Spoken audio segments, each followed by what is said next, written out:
Master കീയുടെ പുതിയൊരു ക്ലാസ്സിലേക്ക് എല്ലാവർക്കും സ്വാഗതം. അപ്പോൾ എല്ലാവരും ടെക്നിക്കൽ അസിസ്റ്റന്റ് ഗ്രേഡ് 2 വേണ്ടിയിട്ട് പഠിച്ചു തുടങ്ങി കാണുമല്ലോ. ഞാൻ നിങ്ങൾക്ക് എടുത്തു തരാൻ പോകുന്ന ടോപ്പിക് എന്ന് പറയുന്നത് ലബോറട്ടറി എക്കോസിസ്റ്റം ആണ്. അതിൽ തന്നെ ക്ലാസിഫിക്കേഷൻ ഓഫ് ലബോറട്ടറി, അതിനെക്കുറിച്ച് ഒക്കെ നമുക്ക് ഇന്നത്തെ ക്ലാസ്സിൽ ഡിസ്കസ് ചെയ്യാം അല്ലേ.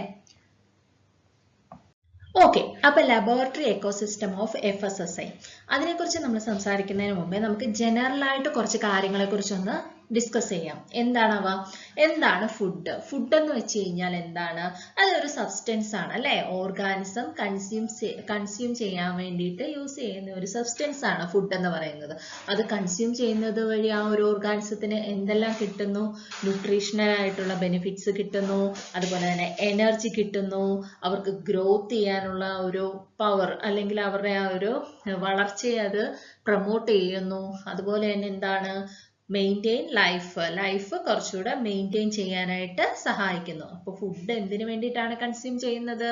ന്യൂട്രീഷണൽ സപ്പോർട്ടിന് വേണ്ടിയിട്ട്, എനർജി കിട്ടാൻ വേണ്ടിയിട്ട്, ഗ്രോത്ത് കിട്ടാൻ വേണ്ടിയിട്ട്, അതുപോലെ തന്നെ ലൈഫ് മെയിൻറ്റെയിൻ ചെയ്യാൻ വേണ്ടിയിട്ടൊക്കെയാണ് നമ്മൾ ഫുഡ് കൺസ്യൂം ചെയ്യുന്നത് അല്ലേ.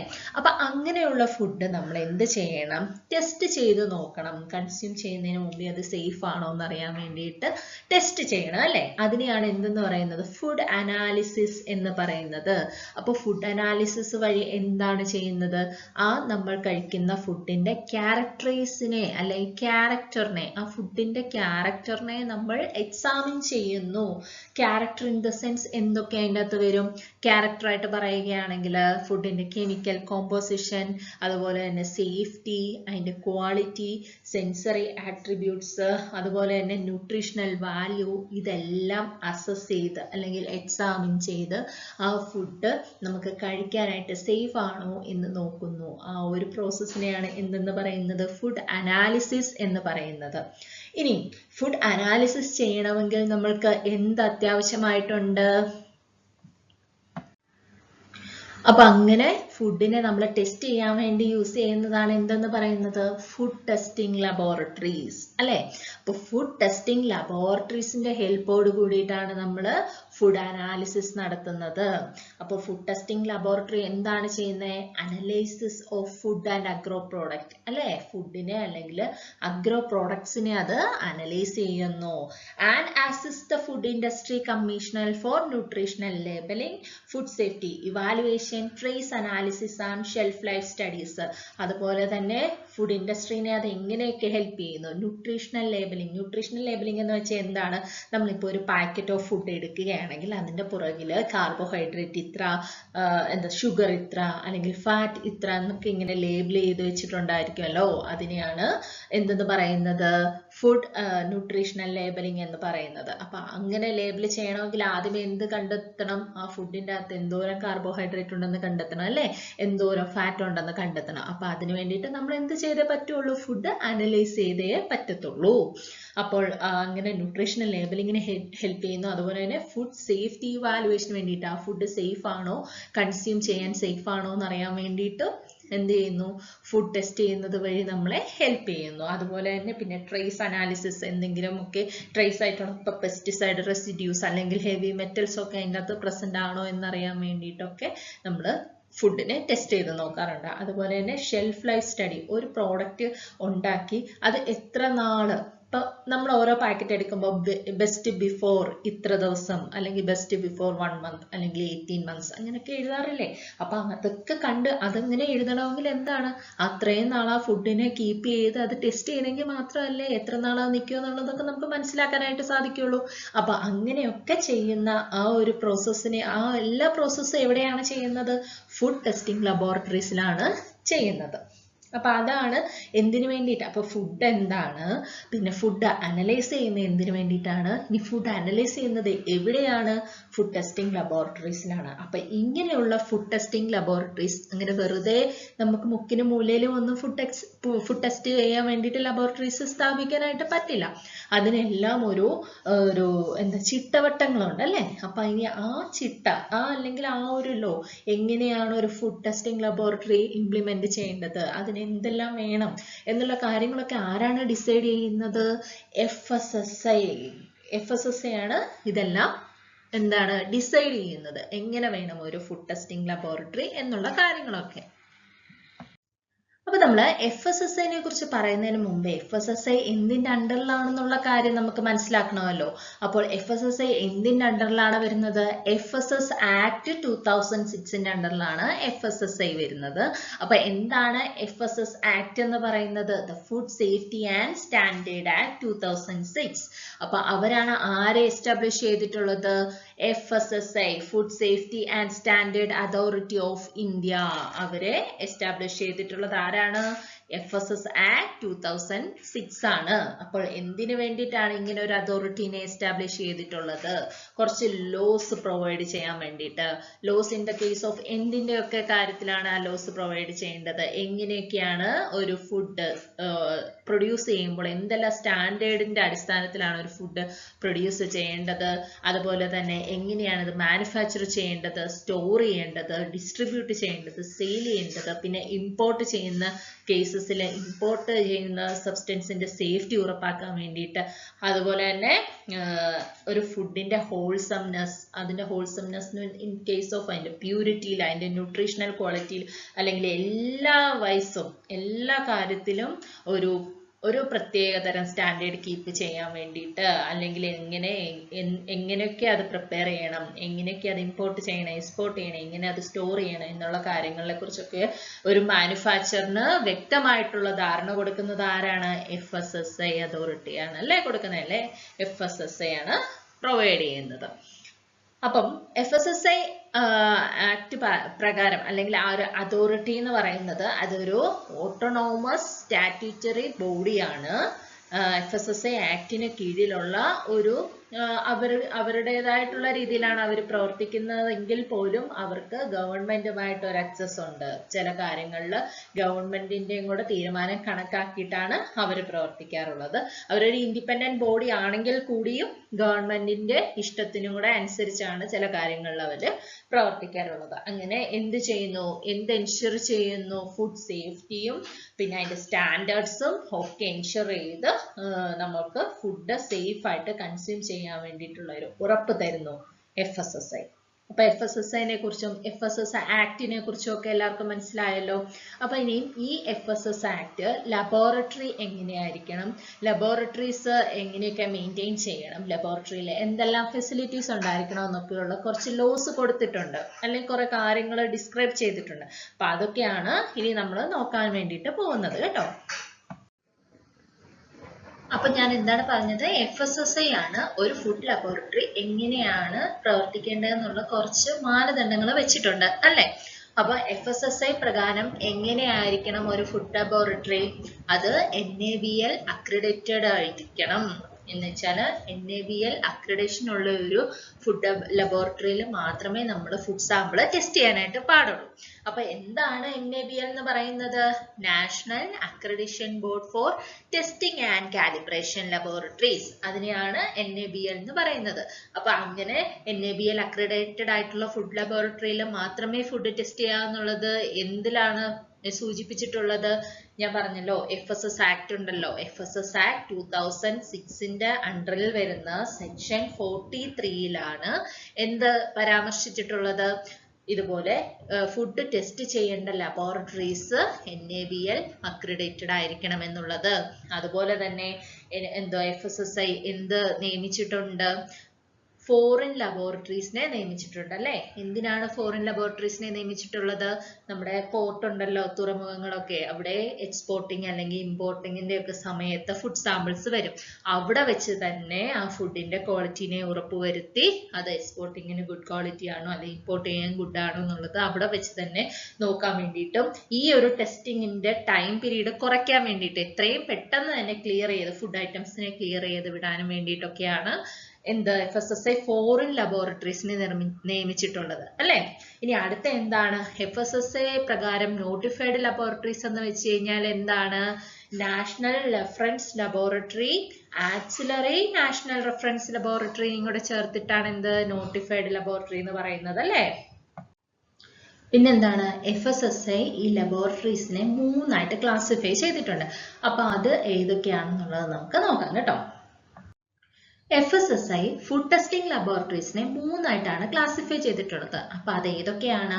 Primary food testing laboratory, referral food testing laboratory, അതുപോലെ തന്നെ national reference food testing laboratory. അപ്പൊ ഇനി ഇത് ഓരോന്നും അവരുടെ ഫങ്ഷൻസ് എന്തൊക്കെയാണ്, അല്ലെങ്കിൽ അവിടെ എന്തൊക്കെ കാര്യങ്ങളാണ് ചെയ്യുന്നത് എന്നുള്ളത് നമുക്ക് ഡീറ്റെയിൽ ആയിട്ട് നോക്കാം കേട്ടോ. ഫസ്റ്റ് വൺ എന്ന് വെച്ച് കഴിഞ്ഞാൽ പ്രൈമറി ഫുഡ് ടെസ്റ്റിംഗ് ലബോറട്ടറീസ്. അവിടെ എന്താണ് ചെയ്യുന്നത്? ഒരു ഡെയിലി ബേസിസിലുള്ള ഒരു ഫുഡ് സാമ്പിളിനെ, ഞാൻ പറഞ്ഞല്ലോ NABL അക്രഡൈറ്റഡ് ആയിട്ടുള്ള എല്ലാ ലബോറട്ടറീസിനെയും നമുക്ക് വേണമെങ്കിൽ പ്രൈമറി ഫുഡ് ലബോറട്ടറീസ് എന്ന് പറയാം. നമ്മൾ ഫുഡ് ടെസ്റ്റ് ചെയ്യുന്ന ഒരു ലബോറട്ടറി, അത് ഡെയിലി ബേസിസിൽ ഫുഡിന്റെ കോമ്പോസിഷനെയും അതിൻ്റെ ഉള്ളിലുള്ള ന്യൂട്രിറ്റീവ് വാല്യൂനെ എല്ലാം ചെക്ക് ചെയ്തുകൊണ്ടിരിക്കുന്ന, റുട്ടീനായിട്ട് തന്നെ വർക്ക് ചെയ്യുന്ന ഒരു ലബോറട്ടറി, അതാണ് പ്രൈമറി ഫുഡ് ടെസ്റ്റിംഗ് ലബോറട്ടറി എന്ന് പറയുന്നത്. അവിടെ എന്തൊക്കെയാണ് നോക്കുന്നത്? ഫുഡിന്റെ കെമിക്കൽ പാരാമീറ്റേഴ്സും മൈക്രോബിയൽ ബയോളജിക്കൽ പാരാമീറ്റേഴ്സ് എല്ലാം തന്നെ അവിടെ ചെക്ക് ചെയ്യുന്നുണ്ട്. ഡേ ടു ഡേ ബേസിസിൽ തന്നെ ചെയ്യുന്നുണ്ട് കേട്ടോ. അവിടെ ഈ അനാലിസിസ് ഒക്കെ ആരായിരിക്കും ക്യാരി ചെയ്യുന്നത്? ഫുഡ് അനലിസ്റ്റ് ആയിരിക്കും അവിടെ അനാലിസിസ് ക്യാരി ഔട്ട് ചെയ്യുന്നത്. There are 112 NABL accredited labs. എത്രയുണ്ട്? ഏകദേശം 112ഓളം NABL accredited labs പ്രസന്റ് ആയിട്ടുണ്ട്. അപ്പൊ അതാണ് primary food testing laboratories. Day to day ലൈഫിൽ ഡെയിലി റുട്ടീനിൽ ഫുഡിന്റെ കോമ്പോസിഷൻസ് ആയിട്ടുള്ള കാര്യങ്ങൾ, അല്ലെങ്കിൽ ഫുഡിന്റെ ടെസ്റ്റിംഗ് എല്ലാം നടത്തുന്ന, മൈക്രോബയോളജിക്കൽ ടെസ്റ്റ് ഒക്കെ നടത്തുന്ന ലബോറട്ടറീസ് ആണ് എന്തെന്ന് പറയുന്നത്? Primary food testing laboratory. അപ്പൊ അത് പ്രൈമറി ഫുഡ് ടെസ്റ്റിംഗ് ലബോറട്ടറി എന്ന് വെച്ചാൽ എന്താണെന്ന് മനസ്സിലായല്ലോ. ഇനി നമുക്ക് എന്താണ് റെഫറൽ ഫുഡ് ടെസ്റ്റിംഗ് ലബോറട്ടറി എന്നുള്ളത് നോക്കാം കേട്ടോ. Okay, coming next to referral food laboratories. Referral food laboratories എന്ന് വെച്ച് കഴിഞ്ഞാൽ എന്താണ്? നമ്മളിപ്പോൾ പ്രൈമറി ഫുഡ് ടെസ്റ്റിംഗ് ലബോറട്ടറിയിൽ കുറെ ഫുഡ് ടെസ്റ്റ് ഒക്കെ ചെയ്തു. അപ്പോൾ ഒരു ഫുഡിൻ്റെ അകത്ത് എന്തെങ്കിലും ഒരു ഡിഫക്റ്റ്, അല്ലെങ്കിൽ ആ ഫുഡ് കൺസ്യൂം ചെയ്യാൻ കൊള്ളില്ല എന്നുള്ള ഒരു റിസൾട്ടാണ് കിട്ടിയെന്നുണ്ടെങ്കിൽ അതിനെ നമുക്ക് അങ്ങനെ വെറുതെ അങ്ങ് കൺഫേം ചെയ്യാനായിട്ട് പറ്റില്ല. അപ്പോൾ അതിനെ ഒന്നുകൂടെ കൺഫർമേറ്ററി ടെസ്റ്റിന് വിധേയമാക്കേണ്ടതായിട്ട് വരും. അപ്പോൾ അങ്ങനെയുള്ള കൺഫർമേഷന് വേണ്ടിയിട്ട് എന്തെങ്കിലും ഒരു ഡിഫക്റ്റ്, അല്ലെങ്കിൽ ഇപ്പോൾ ഒരു ഫുഡ് ബോൺ ഇൽനെസ് കോസ് ചെയ്യുന്ന ഒരു ഫുഡ്, ഇപ്പോൾ ഫോർ എക്സാമ്പിൾ ഷവർമ കഴിച്ച ഒരാൾ മരിച്ചു എന്നുള്ള ഒരു റിപ്പോർട്ട് വരികയാണെങ്കിൽ, ഞാൻ ഫോർ എക്സാമ്പിൾ പറയണം, അതൊരു ഫുഡ് ബോൺ ഇൽനെസ് വഴി വരുന്നതാണല്ലോ. അപ്പൊ അത് ഏത് ഓർഗാനിസം കോസ് ചെയ്തിട്ടാണ് ആ ഒരു ഫുഡ് ഇൻഫെക്ഷൻ വന്നത്, അത് എന്തുകൊണ്ടാണ് വന്നത്, അങ്ങനെയുള്ള കൺഫർമേഷൻ വേണമല്ലോ. ഒരു സംഭവം നടന്നിട്ട് അതിനെ എന്തുകൊണ്ടായിരിക്കും അത് അങ്ങനെ വന്നതെന്ന് കുറച്ചുകൂടെ കൺഫേം ചെയ്യാൻ വേണ്ടിയിട്ട് നമ്മൾ ആശ്രയിക്കുന്നത് റെഫറൽ ഫുഡ് ലബോറട്ടറീസിനെയാണ് ആശ്രയിക്കാറുള്ളത് കേട്ടോ. അതുപോലെ തന്നെ ഞാനിപ്പം ഫുഡ് ഇൻഫെക്ഷൻ, അതുപോലെ എന്തെങ്കിലും ഒരു ഔട്ട് ബ്രേക്ക് വരുവാണെങ്കിൽ അതിന് കാരണക്കാരായ പോസിറ്റീവ് ഓർഗാനിസത്തിനെയൊക്കെ കൺഫേം ചെയ്യാൻ വേണ്ടിയിട്ട് നമുക്ക് റെഫറൽ യൂസ് ചെയ്യാം. അല്ലെങ്കിൽ എന്തെങ്കിലും ഒരു ഫുഡ് സാമ്പിളിൻ്റെ അകത്ത് എന്തെങ്കിലും ഒരു ഡിഫക്റ്റ് ഉണ്ടെന്നുണ്ടെങ്കിൽ അതിനെ ഒന്നുകൂടെ കൺഫേം ചെയ്യാൻ വേണ്ടിയിട്ട് ഈ ലബോറട്ടറീസിനെ ആശ്രയിക്കാം. അതുകൂടാതെ തന്നെ ഇപ്പോൾ ഒരു ഫുഡ് ബിസിനസ് ഓപ്പറേറ്ററിന് തൻ്റെ ഫുഡ് പ്രോഡക്റ്റ് ടെസ്റ്റ് ചെയ്യാനായിട്ട് കൊടുത്തു. അപ്പോൾ ആ ടെസ്റ്റിങ്ങിന്റെ റിസൾട്ട് വന്നത് it is not fit for consumption എന്നാണ് ആ ഒരു റിസൾട്ട് വന്നതെന്നുണ്ടെങ്കിൽ അതിനൊരു അപ്പീൽ പോകാനായിട്ട് പറ്റും. നമ്മൾ ടെസ്റ്റ് ചെയ്യാൻ കൊടുക്കുന്നത് പ്രൈമറി ഫുഡ് ടെസ്റ്റിംഗ് ലബോറട്ടറീസിലായിരിക്കും കേട്ടോ. അപ്പൊ അവിടെ നിന്ന് വരുന്ന റിസൾട്ട് ആ ഒരു ഫുഡ് ഓപ്പറേറ്ററിന് അത്ര പോരാ, ഇല്ല എൻ്റെ ഫുഡിന്റെ ക്വാളിറ്റി ഇവര് ചെക്ക് ചെയ്തതിൽ എനിക്ക് തൃപ്തിയില്ല എന്ന് തോന്നുകയാണെങ്കിൽ അതിനൊരു അപ്പീലായിട്ട് നമുക്ക് എങ്ങോട്ടേക്കാണ് പോകുന്നത്? ഈ റെഫറൽ ഫുഡ് ലബോറട്ടറീസിലോട്ടാണ് പോകുന്നത് കേട്ടോ. അതുകൊണ്ട് തന്നെ എത്ര റെഫറൽ ഫുഡ് ലബോറട്ടറീസ് ആണ് നിലവിലുള്ളത്? There are 19 referral food laboratories ആണ് ഇപ്പൊ നിലവിലുള്ളത് കേട്ടോ. അപ്പൊ റെഫറൽ ഫുഡ് ലബോറട്ടറീസ് എന്താണെന്ന് മനസ്സിലായല്ലോ. ഇനി coming to national reference laboratories എന്ന് വെച്ചാൽ എന്താണ്? ഈ ലബോറട്ടറീസ് ആണ് ഇപ്പൊ നമ്മൾ ഫുഡ് ടെസ്റ്റിംഗ് ലബോറട്ടറീസിന്റെ കാര്യങ്ങൾ പറഞ്ഞു. അവിടെ നമ്മൾ ഫുഡ് സാമ്പിൾസിനെ ടെസ്റ്റ് ചെയ്യുന്നുണ്ട്. അപ്പൊ ആ ടെസ്റ്റ് ചെയ്യുന്നതിന് ഒരു ടെസ്റ്റിംഗ് പ്രൊസീജിയർ ഉണ്ട് അല്ലേ? ഇപ്പൊ ഒരു ഫോർ എക്സാമ്പിൾ ആഷ് അനാലിസിസ് ചെയ്യണമെങ്കിൽ, അല്ലെങ്കിൽ കാർബോഹൈഡ്രേറ്റ് അനാലിസിസ് ചെയ്യണമെങ്കിൽ അതിനൊരു പ്രൊസീജിയർ ഉണ്ട്. ഫുഡ് സാമ്പിളിനെ എങ്ങനെ ട്രീറ്റ് ചെയ്യണം, എവിടെ വെക്കണം, എത്ര ടെമ്പറേച്ചറിൽ വെക്കണം, എത്ര നേരത്തേക്കിന് അത് വെച്ച് കഴിഞ്ഞാലാണ് നമുക്ക് കറക്റ്റ് ആയിട്ട് ആ ഒരു കാർബോഹൈഡ്രേറ്റ് വാല്യൂ ഫുഡിൽ നിന്ന് കിട്ടുന്നത് എന്നൊക്കെ ഉള്ളതിനൊരു പ്രൊസീജിയർ ഉണ്ട്. അപ്പൊ ആ ഒരു പ്രൊസീജിയർ തയ്യാറാക്കി തയ്യാറാക്കുന്നതും അതിനെ വാലിഡേറ്റ് ചെയ്യുന്നതും അതിനെ പിന്നെ എന്താണ് അതിന് വേണ്ടുന്ന ആ ഒരു ടെസ്റ്റ് കണ്ടക്ട് ചെയ്യാൻ വേണ്ടുന്ന ട്രെയിനിങ് ഒക്കെ ആരാണ് പ്രൊവൈഡ് ചെയ്യുന്നത്? ഈ നാഷണൽ റെഫറൻസ് ലബോറട്ടറീസ് ആണ് പ്രൊവൈഡ് ചെയ്യുന്നത് കേട്ടോ. അതുപോലെ തന്നെ എന്തെങ്കിലും ഒരു ടെസ്റ്റിങ്ങിൻ്റെ അകത്ത് വരുന്ന ഇപ്പം ഒരു ടെസ്റ്റിങ്ങിന് തന്നെ പല മെത്തേഡ്സ് കാണും. ആ മെത്തേഡ്സിൽ നിന്നും ഏത് ടെസ്റ്റിംഗ് മെത്തേഡാണ് ആക്യുറേറ്റ് ആയിട്ടുള്ളത് എന്നുള്ളതൊക്കെ ആക്യുറസി അല്ലെ കണ്ടുപിടിക്കാൻ വേണ്ടിയിട്ട് സ്റ്റാൻഡേർഡ്സ് ഫുഡിന്റെ സ്റ്റാൻഡേർഡ്സ് ഒക്കെ നിശ്ചയിക്കാൻ വേണ്ടിയിട്ടൊക്കെയാണ് ആര് പ്രവർത്തിക്കുന്നത്? നാഷണൽ റെഫറൻസ് ലബോറട്ടറീസ് പ്രവർത്തിക്കുന്നത് കേട്ടോ. അപ്പൊ അവിടെ എന്ന് വെച്ച് കഴിഞ്ഞാൽ എത്രയാണ് ഇപ്പൊ നമുക്ക് നിലവില് 12 NRLs-ഉം 2 ആൻസിലറി NRLs-ഉം ആണ് ഉള്ളത്, നാഷണൽ റെഫറൻസ് ലബോറട്ടറീസ് കേട്ടോ. അപ്പൊ അത്രയാണ് ഈ ഒരു വക കാര്യങ്ങൾ. എന്തൊക്കെയാണ്? ഫുഡിന് സ്റ്റാൻഡേർഡ്സ് തീരുമാനിക്കാൻ വേണ്ടിയിട്ട്, പിന്നെ ടെസ്റ്റിംഗ് മെത്തേഡ്സിനെ വാലിഡേറ്റ് ചെയ്യാൻ വേണ്ടിയിട്ട്, ടെസ്റ്റിംഗ് മെത്തേഡ്സിന്റെ പ്രൊസീജിയർ പ്രൊവൈഡ് ചെയ്യാൻ വേണ്ടിയിട്ട്, അതിനെ വാലിഡേറ്റ് ചെയ്യാൻ വേണ്ടിയിട്ട്, പിന്നെ പ്രൊഫിഷ്യൻസി ടെസ്റ്റിംഗ്സ് ഒക്കെ കണ്ടക്ട് ചെയ്യാൻ വേണ്ടിയിട്ട്, അതുപോലെ തന്നെ ഈ ഫുഡ് ടെസ്റ്റിംഗ് ഫീൽഡിൽ ട്രെയിനിങ് കൊടുക്കാൻ വേണ്ടിയിട്ട്, ടെസ്റ്റ് ചെയ്യാൻ വേണ്ടി ഫുഡ് അനലിസ്റ്റുകൾ ഉണ്ടല്ലോ. അപ്പോൾ അവർക്ക് ഇപ്പോൾ ഒരാൾ പുതിയതായിട്ട് ജോയിൻ ചെയ്യുകയാണെങ്കിൽ അവർക്ക് ട്രെയിനിങ് കൊടുക്കുന്നത് അല്ലെങ്കിൽ ഇതിന് വേണ്ടിയിട്ടുള്ള ട്രെയിനിങ്ങുകൾ ലബോറട്ടറീസ് എങ്ങനെയാണ് പ്രൊസീജിയേഴ്സ് ഒക്കെ എങ്ങനെയാണ് കറക്റ്റ് ആയിട്ട് ഫോളോ ചെയ്യേണ്ടതെന്നുള്ള ട്രെയിനിങ് സെമിനാർ ക്ലാസ് ഒക്കെ കൊടുക്കുന്നതൊക്കെ തന്നെ ആരാണ്? നാഷണൽ റെഫറൻസ് ലബോറട്ടറീസ് ആണ് കേട്ടോ. ഇനി നമുക്ക് റെഫറൽ ലബോറട്ടറീസിന്റെ ഫങ്ഷൻസ് കുറച്ചുകൂടെ ഒന്ന് ഡീറ്റെയിൽ ആയിട്ട് നോക്കാം. അപ്പം റെഫറൽ ലബോറട്ടറീസ് എന്ന് പറഞ്ഞു കഴിഞ്ഞാൽ കൺഫർമേഷൻ ടെസ്റ്റിന് വേണ്ടിയിട്ടൊക്കെയാണ് യൂസ് ചെയ്യുന്നത് എന്ന് ഞാൻ പറഞ്ഞല്ലോ.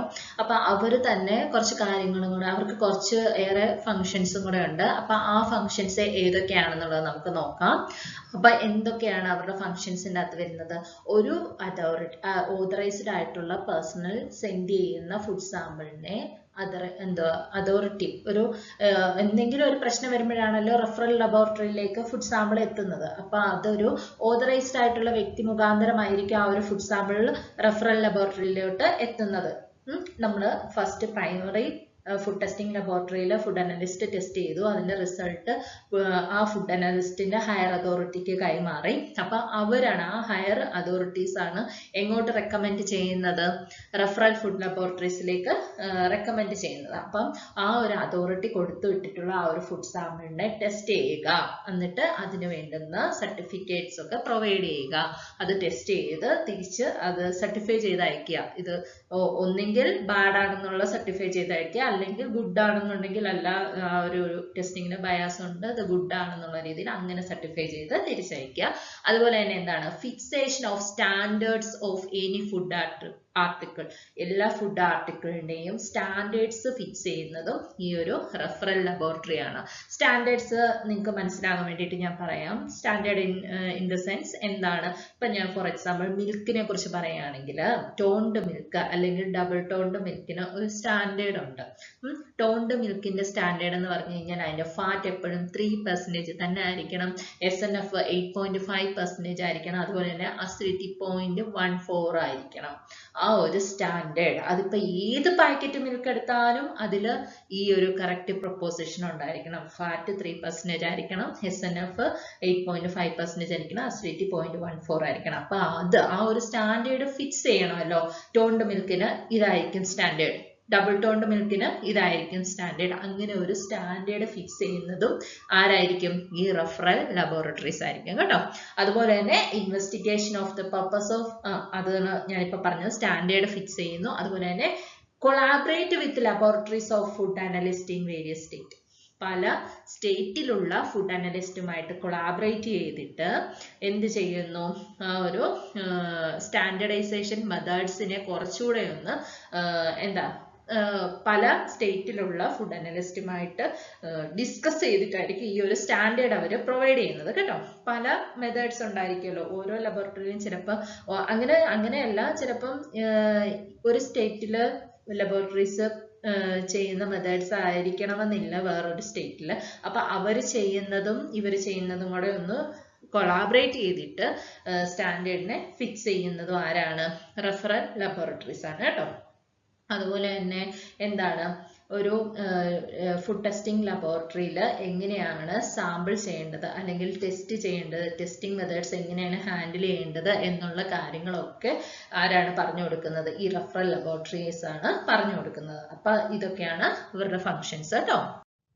റഫറൽ ലബോറട്ടറീസിന്റെ ഫങ്ഷൻസ് തീർന്നിട്ടില്ല. പിന്നെ ഇനി എന്താണ്? അപ്പൊ ഞാൻ പറഞ്ഞു സ്റ്റാൻഡേർഡ്സ് ഫിക്സ് ചെയ്യുന്നവരാണെന്ന് പറഞ്ഞു. അതുപോലെ തന്നെ പല സ്റ്റേറ്റിലുള്ള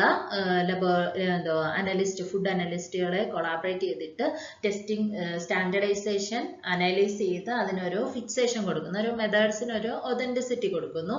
അതുപോലെ തന്നെ എന്ത് ചെയ്യുന്നു? Maintaining high standards of accuracy, reliability and credibility. ആക്യുറസിയും റിലയബിലിറ്റിയും ക്രെഡിബിലിറ്റിയും ഒക്കെ മെയിൻറ്റെയിൻ ചെയ്യുന്നു. അതുപോലെ തന്നെ ഈ ഒരു ലാബിൽ വർക്ക് ചെയ്യുന്ന പേഴ്സൺസ് ഉണ്ടല്ലോ, അവരുടെ കപ്പാസിറ്റി ഇൻക്രീസ് ചെയ്ത് അവരുടെ വർക്കിംഗ് സ്കിൽ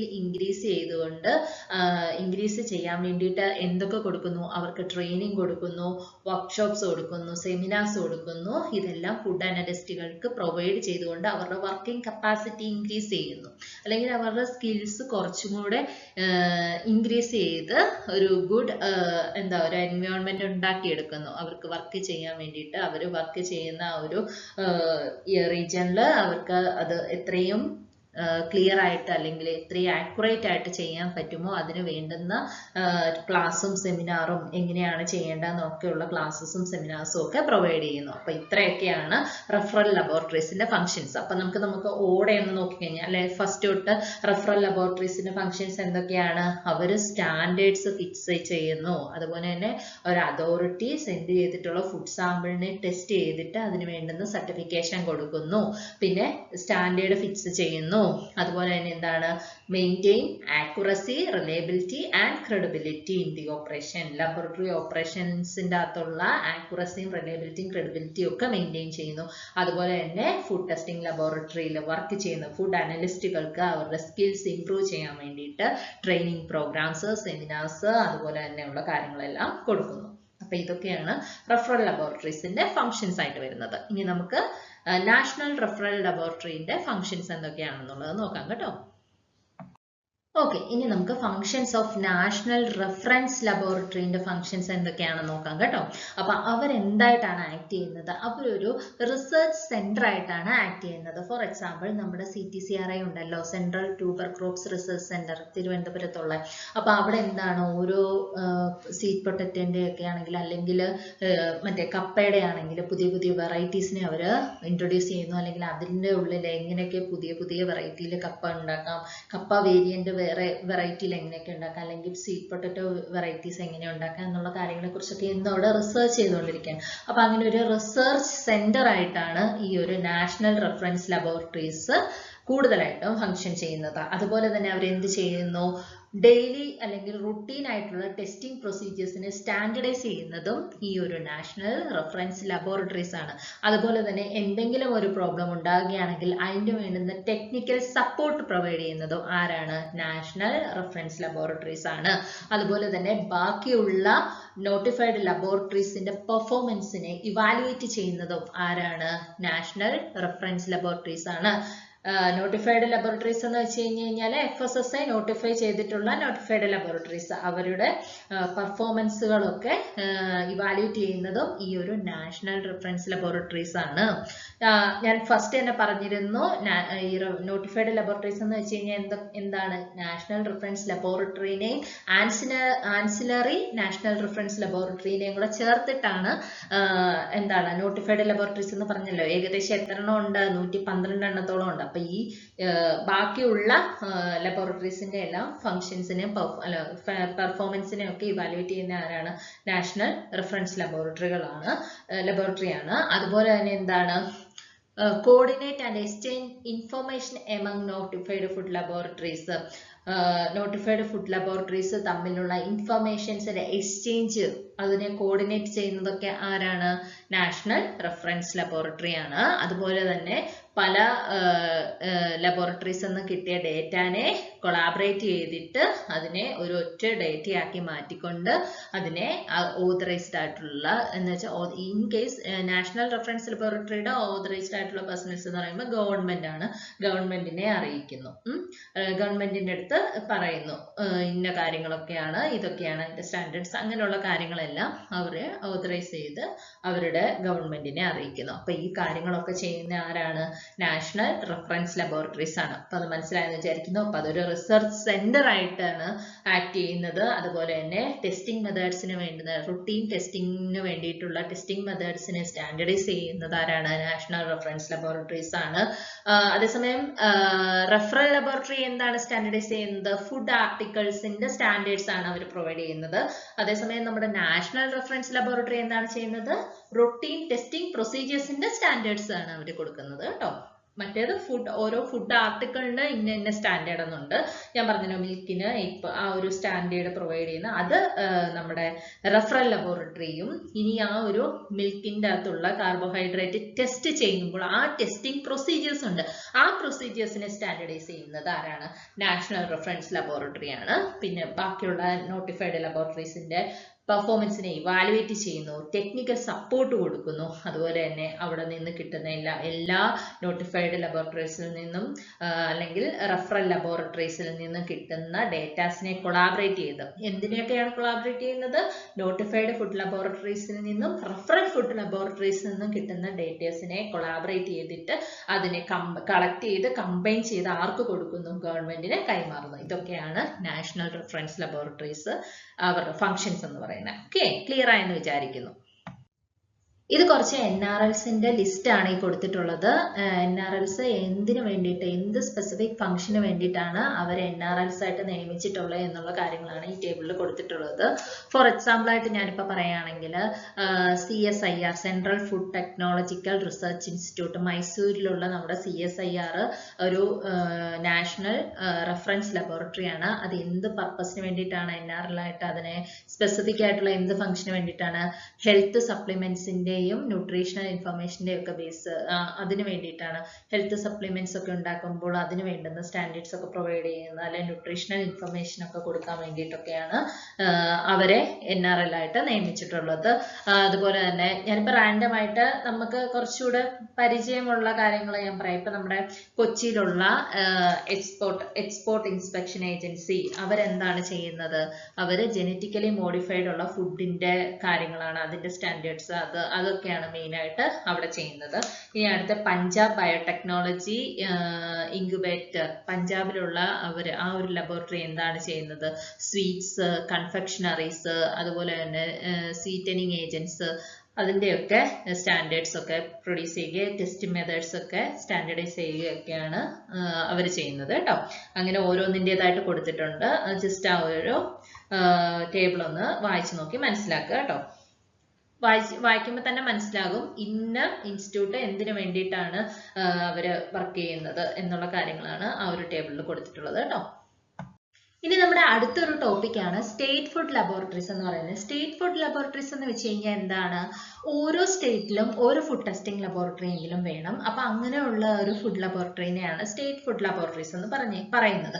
അപ്പൊ ആ സ്റ്റേറ്റ് ഫുഡ് ലബോറട്ടറീസിന്റെ ഒരു പോരായ്മ അല്ലെങ്കിൽ അവിടെ എന്താണ് ലാക്ക് ആയിട്ടുള്ളത്? അവിടെ സൊഫിസ്റ്റിക്കേറ്റഡ് ആയിട്ടുള്ള ഇൻസ്ട്രുമെന്റ്സിന്റെ അഭാവവും അല്ലെങ്കിൽ എക്യുപ്മെന്റ്സിന്റെ അഭാവവും, അതുപോലെ തന്നെ മൈക്രോബയോളജിക്കൽ ടെസ്റ്റുകൾക്ക് ചെയ്യാനാളില്ല, അതുപോലെ തന്നെ അത് ചെയ്യുന്ന മെത്തേഡ്സ് അല്ലെങ്കിൽ അതിന് വേണ്ടുന്ന ഒരു സ്പേസ്, മൈക്രോബയോളജി ചെയ്യണമെങ്കിൽ തന്നെ ഒരു സ്പേസ് വേണമല്ലോ, ഇതെല്ലാം തന്നെ സ്റ്റേറ്റ് ഫുഡ് ലബോറട്ടറീസിൽ വളരെ കുറവാണ്. അപ്പൊ FSSAI എന്ത് ചെയ്തു? ഈ ഒരു സ്റ്റേറ്റ് ഫുഡ് ലബോറട്ടറീസിനെ കുറച്ചുകൂടെ ഒന്ന് അപ്ഗ്രേഡ് ചെയ്യാനായിട്ട് തീരുമാനിച്ചു. അതിനുവേണ്ടി അവർ എന്ത് ചെയ്തു? കുറച്ചും കൂടെ ഈ കാര്യങ്ങളൊക്കെ അറിയാവുന്ന പേഴ്സണൽസിനെ, ഈ ഇൻസ്ട്രുമെന്റ്സ് ഒക്കെ നൂതന സാങ്കേതിക വിദ്യ കൊണ്ട് പ്രവർത്തിപ്പിക്കുന്ന കുറെ എക്യുപ്മെന്റ്സ് ഉണ്ടായിരിക്കും, അതിനെയൊക്കെ പ്രവർത്തിപ്പിക്കാൻ അറിയാവുന്ന ഒരു മാൻ പവർ ആർക്ക് കൊടുത്തു? ഈ സ്റ്റേറ്റ് ഫുഡ് ലബോറട്ടറീസിന് കൊടുത്തു. അവിടെ ഓൾറെഡി ഒരു ഫുഡ് അനലിസ്റ്റ് കാണും. അവരെ ട്രെയിൻ ചെയ്യാൻ വേണ്ടി ഒരു കുറഞ്ഞ പീരീഡിലേക്ക് FSSAI തന്നെ ആൾക്കാരെ നിയമിച്ചു തുടങ്ങി. അവിടെ നിന്ന് ഒരു ഷോർട്ട് പീരീഡിലേക്ക് അവരെ അത് പഠിപ്പിച്ചു കൊടുക്കാൻ വേണ്ടിയിട്ട് ഇതിന്റെ ഓപ്പറേഷൻസ് എല്ലാം അറിയാവുന്ന ആൾക്കാരെ പറഞ്ഞു വിട്ടു തുടങ്ങി. അതുപോലെ തന്നെ FSSAI എന്ത് ചെയ്തു, ഈ ഒരു സ്റ്റേറ്റ് ഫുഡ് ലബോറട്ടറീസിനെ കുറച്ചുകൂടെ സ്ട്രെങ്തൻ ചെയ്യാൻ വേണ്ടിയിട്ട് ഒരു സ്കീം ഉണ്ടാക്കി. ഒരു സ്കീമിന്റെ അണ്ടറിൽ എങ്ങനെ ഈ സ്റ്റേറ്റ് ഫുഡ് ലബോറട്ടറീസിനെ സ്ട്രെങ്തൻ ചെയ്യാന്നുള്ള കാര്യങ്ങൾക്ക് വേണ്ടിയിട്ട് ഒരു സ്കീം ഉണ്ടാക്കി. അപ്പൊ ഇനി ആ സ്കീമിന്റെ അകത്ത് എന്തൊക്കെയാണ് കാര്യങ്ങൾ ഇൻക്ലൂഡഡ് ആയിട്ടുള്ളത്, എങ്ങനെയൊക്കെയാണ് സ്റ്റേറ്റ് ഫുഡ് ലബോറട്ടറീസിനെ കുറച്ചും കൂടെ ഒന്ന് ഇംപ്രൂവ് ചെയ്ത് മുന്നോട്ട് കൊണ്ടുവരാൻ പറ്റുന്നതെന്നുള്ള ഒരു സ്കീമിന്റെ അകത്ത് എന്തെല്ലാം പോയിന്റ്സ് ആണ് അവർ ഉൾപ്പെടുത്തിയിരിക്കുന്നത് നോക്കാം. അതിന് 6 ഇനിഷ്യേറ്റീവ്സ് ആണ് അവർ എടുത്തിട്ടുള്ളത്. അപ്പൊ ആ ഒരു 6 ഇനിഷ്യേറ്റീവ്സ് എന്തൊക്കെയാണെന്നുള്ള കാര്യങ്ങൾ നമുക്ക് നോക്കാം കേട്ടോ. അപ്പൊ നമ്മുടെ സ്റ്റേറ്റ് ഫുഡ് ലബോറട്ടറീസിനെ ഇംപ്രൂവ് ചെയ്യാൻ വേണ്ടിയിട്ട് ഒരു സ്കീം FSSAI തയ്യാറാക്കിയിട്ടുണ്ട്. അപ്പൊ സ്കീമിന്റെ അകത്ത് വരുന്ന 6 ഇനിഷ്യേറ്റീവ്സ് ഏതൊക്കെയാണെന്ന് നമുക്ക് നോക്കാം. ഫസ്റ്റ് വൺ എന്ന് പറയുന്നത്, ഫസ്റ്റ് സ്റ്റെപ്പ് അവർ എന്താണ് എടുക്കാൻ ഉദ്ദേശിക്കുന്നത്, strengthen state food testing laboratories. State food testing ലബോറട്ടറീസിനെ സ്ട്രെങ്തൻ ചെയ്യുക. സെക്കൻഡ് വൺ എന്താണ്, strengthen referral food testing laboratories. Referral food testing ലബോറട്ടറീസിനെ സ്ട്രെങ്തൻ ചെയ്യുക. തേർഡ് വൺ എന്താണ്, support mobile food labs. Mobile food ലാബ്സിനെ കുറച്ചും കൂടെ സപ്പോർട്ട് ചെയ്യുക, കുറച്ചും കൂടെ ഇംപ്ലിമെന്റ് ചെയ്യുക. മൊബൈലായിട്ട് വെഹിക്കിളിൽ വണ്ടിയിൽ പോകുന്ന ലാബുകൾ, ഇപ്പം വെഹിക്കിൾ ത്രിവേണിയൊക്കെ കണ്ടിട്ടില്ലേ, വണ്ടിയിൽ വരും. അതുപോലെ തന്നെ ലാബും അല്ലെങ്കിൽ ഫുഡ് ട്രക്സ് എന്ന് കേട്ടിട്ടില്ലേ, ഫുഡ് കിട്ടുന്ന ട്രക്ക്. അതുപോലെ ഒരു ട്രക്കിൽ തന്നെ ലബോറട്ടറി സെറ്റിംഗ്സ് വെച്ചിട്ട് ഓരോരുത്തും ചെന്ന് ഫുഡ് ടെസ്റ്റ് ചെയ്യുന്ന ആ ഒരു സിസ്റ്റം, അതാണ് മൊബൈൽ ഫുഡ് ലാബ്സ് പ്രൊവൈഡ് ചെയ്യാൻ തീരുമാനിച്ചു. അതുപോലെ തന്നെ develop food testing culture in schools or college. School തലം മുതൽ തന്നെ അല്ലെങ്കിൽ കോളേജ് തലം മുതൽ തന്നെ ഫുഡ് ടെസ്റ്റിങ്ങിനെ കുറിച്ചൊരു അവയർനെസ് അല്ലെങ്കിൽ എങ്ങനെയൊക്കെയാണ് ചെയ്യേണ്ടത് എന്നുള്ള ഒരു ബേസിക് നോളജ് സ്കൂളിൽ തൊട്ട് തന്നെ കുട്ടികൾക്ക് പറഞ്ഞു കൊടുക്കാനായിട്ട് അല്ലെങ്കിൽ കോളേജിൽ തൊട്ട് തന്നെ പറഞ്ഞു കൊടുക്കാനായിട്ട് സ്റ്റാർട്ട് ചെയ്യുക. അടുത്ത എന്താണ്, capacity building of food testing personnels. Food അനലിസ്റ്റുകളുടെ കപ്പാസിറ്റി അല്ലെങ്കിൽ അവരുടെ സ്കില്ല് ഡെവലപ്പ് ചെയ്തെടുക്കുക. ട്രെയിനിങ് വഴി, സെമിനാർ വഴി അല്ലെങ്കിൽ ക്ലാസ് കൊടുക്കുന്നത് വഴിയൊക്കെ അവരുടെ സ്കിൽസ് കുറച്ചും കൂടെ ഇംപ്രൂവ് ചെയ്തെടുപ്പിക്കുക. അതുപോലെ തന്നെ incentives states to use facilities available in FSSAI notified private lab. FSSAI അംഗീകരിച്ചിട്ടുള്ള ചില പ്രൈവറ്റ് ലാബുകളുണ്ട്. അപ്പൊ അവരുടെ ഫെസിലിറ്റീസും കൂടെ യൂസ് ചെയ്തിട്ട് സ്റ്റേറ്റ് ഫുഡ് ലബോറട്ടറീസിന്റെ കാര്യക്ഷമത വർദ്ധിപ്പിക്കുക. ടെസ്റ്റിംഗ് ഒക്കെ കുറച്ചുകൂടെ വിപുലമായ രീതിയിൽ നടത്തുക, ഈ ഒരു പ്രൈവറ്റ് ലാബിന്റെയും കൂടെ ഹെൽപ്പോട് കൂടിയിട്ട്. അപ്പൊ ഈ പറഞ്ഞതൊക്കെയാണ് ആ ഒരു 6 പോയിന്റ്സ് ഉൾപ്പെടുത്തിയിട്ടുള്ളത്. എന്തിനു വേണ്ടിയിട്ട്, സ്റ്റേറ്റ് ഫുഡ് ലബോറട്ടറീസിനെ ഇംപ്രൂവ് ചെയ്യാൻ വേണ്ടിയിട്ടുള്ള 6 പോയിന്റ്സ് ആണ് ഇവയൊക്കെ. ഇനി ഇത് ഓരോന്നിനെ കുറിച്ചുള്ള ഡീറ്റെയിൽഡ് ആയിട്ടുള്ള നമുക്ക് നോക്കാം കേട്ടോ. ഫസ്റ്റ് പോയിന്റ് എന്താണ്, strengthening of state food testing labs. അപ്പൊ സ്റ്റേറ്റ് ഫുഡ് ടെസ്റ്റിംഗ് ലാബ്സിനെ കുറച്ചും കൂടെ സ്ട്രെങ്തൻ ചെയ്യുക, അതാണ് ആദ്യത്തെ അവരുടെ ഒരു മോട്ടീവ് എന്ന് പറയുന്നത്. അപ്പൊ അതിന് വേണ്ടിയിട്ട് എന്ത് ചെയ്യണം, ഓരോ സ്റ്റേറ്റില് അല്ലെങ്കിൽ ഓരോ യൂണിയൻ ടെറിട്ടറീസിൽ അറ്റ്ലീസ്റ്റ് ഒരു ലാബെങ്കിലും സെറ്റ് ചെയ്യുക എന്നുള്ളതാണ് അവരുടെ ആദ്യത്തെ ഒരു മോട്ടോ എന്ന് പറയുന്നത്. ഇനി ലാർജ് സ്റ്റേറ്റ് ആണെന്നുണ്ടെങ്കിൽ 2 ലാബ് സെറ്റ് ചെയ്യുക. ഓക്കെ, അപ്പൊ ആദ്യമായിട്ട് അവരെന്താണ് ഇനിഷ്യേറ്റീവ് എടുക്കാൻ പോകുന്നത്, ഓരോ സ്റ്റേറ്റിലും അറ്റ്ലീസ്റ്റ് ഒരു ലാബെങ്കിലും, ലാർജ് സ്റ്റേറ്റ്സ് ആണെങ്കിൽ 2 ലാബിന്റെ അത്യാവശ്യമുണ്ട് കേട്ടോ. ഇനി അങ്ങനെ നോക്കുകയാണെങ്കിൽ ഇപ്പോൾ ഏകദേശം എത്രയുണ്ട്, total 45 state labs are propose to be strengthen. അങ്ങനെ നോക്കുകയാണെങ്കിൽ ഏകദേശം 45ഓളം സ്റ്റേറ്റ് ഫുഡ് ടെസ്റ്റിംഗ് ലാബ്സ് ആണ് ഈ ഒരു സ്കീമിന്റെ അണ്ടറിൽ സ്ട്രെങ്തൻ ചെയ്യാനായിട്ട് അവര് ഉദ്ദേശിക്കുന്നത്. എങ്ങനെ സ്ട്രെങ്തൻ ചെയ്യാം, പുതിയ സാങ്കേതിക വിദ്യകളുള്ള അനലിറ്റിക്കൽ ഇൻസ്ട്രുമെന്റ്സ് ഒക്കെ അവിടെ പ്ലേസ് ചെയ്തുകൊണ്ട് അല്ലെങ്കിൽ അവിടെ പ്രൊവൈഡ് ചെയ്തുകൊണ്ട് അവരുടെ ആ ഒരു കാര്യക്ഷമത വർദ്ധിപ്പിക്കുന്നു അല്ലെ. അതുപോലെ തന്നെ എന്താണ്, ഒരു ഫുഡ് അനലിസ്റ്റ് ഡ്രോൺ ചെയ്ത സാമ്പിളിനെ എത്രയും ഷോർട്ടസ്റ്റ് ടൈം പീരീഡിൽ തന്നെ അതിനെ അനലൈസ് ചെയ്ത് തിരിച്ചയക്കാൻ, അതിന്റെ റിസൾട്ട് അല്ലെങ്കിൽ അതിനെ സർട്ടിഫൈ ചെയ്ത് അയക്കാൻ വേണ്ടിയിട്ട് എത്രയും ഫാസ്റ്റ് ആയിട്ടുള്ള എക്യുപ്മെന്റ്സ് അല്ലെങ്കിൽ നൂതന വിദ്യകളുള്ള അല്ലെങ്കിൽ ഏറ്റവും ലേറ്റസ്റ്റ് ടെക്നോളജി ഏതാണോ അത് തരുന്ന എക്യുപ്മെന്റ്സിനെ ഇൻസ്റ്റാൾ ചെയ്യുക. അതാണ് അവരുടെ ആദ്യത്തെ തന്നെ ഒരു ഇനിഷ്യേറ്റീവ് ആയിട്ട് പറയാൻ വേണ്ടിയിട്ട് പറ്റുന്നത്. അതുപോലെ തന്നെ എന്താണ്, ഈ നമ്മുടെ heavy metals, pesticide residues, antibiotics, drug residues, അതുപോലെ തന്നെ ടോക്സിക് സബ്സ്റ്റൻസ് ഉണ്ടല്ലോ, നാച്ചുറലി ഒക്കർ ചെയ്യുന്ന ടോക്സിക് ആയിട്ടുള്ള സബ്സ്റ്റൻസ്, ഇവയൊക്കെ കണ്ടുപിടിക്കാൻ വേണ്ടിയിട്ട്, ഇവയൊക്കെ ഫുഡിലുണ്ട്. പല പല രീതിയിൽ, ചിലപ്പം റോ മെറ്റീരിയൽ വൈസായിട്ട്, അല്ലെങ്കിൽ ചിലപ്പോൾ ഇത് കൾട്ടിവേറ്റ് ചെയ്യുന്ന സ്ഥലത്ത് നിന്ന്, ഇപ്പോൾ നമ്മളൊരു പച്ചക്കറി കൃഷിയാണെങ്കിൽ പോലും അതിൻ്റെ അകത്ത് പെസ്റ്റിസൈഡ് റെസിഡ്യൂ ഒക്കെ എങ്ങനെയാണ് വരുന്നത്, പെസ്റ്റിസൈഡ്സ് ഒക്കെ അപ്ലൈ ചെയ്യുമ്പോൾ അതിൻ്റെ റെസിഡ്യൂ ഒക്കെ അതിൽ കാണും. അപ്പോൾ നമ്മൾ ഒരു ക്യാരറ്റ് അല്ലെങ്കിൽ ഒരു ആപ്പിൾ എടുക്കുമ്പോൾ അത് പെസ്റ്റിസൈഡ് റെസിഡ്യൂവിൽ നിന്നും അതിനകത്തില്ല, അല്ലെങ്കിൽ അതിൽ പെസ്റ്റിസൈഡിന്റെ റെസിഡ്യൂസ് ഉണ്ടോ ഇല്ലയോ എന്നൊക്കെ എങ്ങനെയാണ് കണ്ടുപിടിക്കേണ്ടത്? അതിന് അനുസരണമായിട്ടുള്ള ഉപകരണങ്ങൾ ഉണ്ടെങ്കിലല്ലേ ഇതിന്റെയൊക്കെ എമൗണ്ടോ അല്ലെങ്കിൽ അതിന്റെ കാൽക്കുലേഷൻ ഒക്കെ നമുക്ക് ചെയ്യാനായിട്ട് പറ്റത്തുള്ളൂ. അപ്പൊ അങ്ങനെ ചെയ്യണമെങ്കിൽ എന്ത് വേണം? അത് കണ്ടുപിടിക്കാൻ തക്കതായിട്ടുള്ള എക്യുപ്മെന്റ്സ് ആ ലാബിൽ ഉണ്ടായിരിക്കണം. അപ്പൊ അങ്ങനെയുള്ള എക്യുപ്മെന്റ്സ് ഒക്കെ പ്രൊവൈഡ് ചെയ്യുക, അതാണ് അവർ ചെയ്യുന്നത്. ഇനി അടുത്ത എന്താന്ന് നോക്കാം. അപ്പൊ ആദ്യമേ തന്നെ ലേറ്റസ്റ്റ് ആയിട്ടുള്ള എക്യുപ്മെന്റ്സ് പ്രൊവൈഡ് ചെയ്യുക. ഇനി രണ്ടാമത്തെ അടുത്ത എന്താണ്?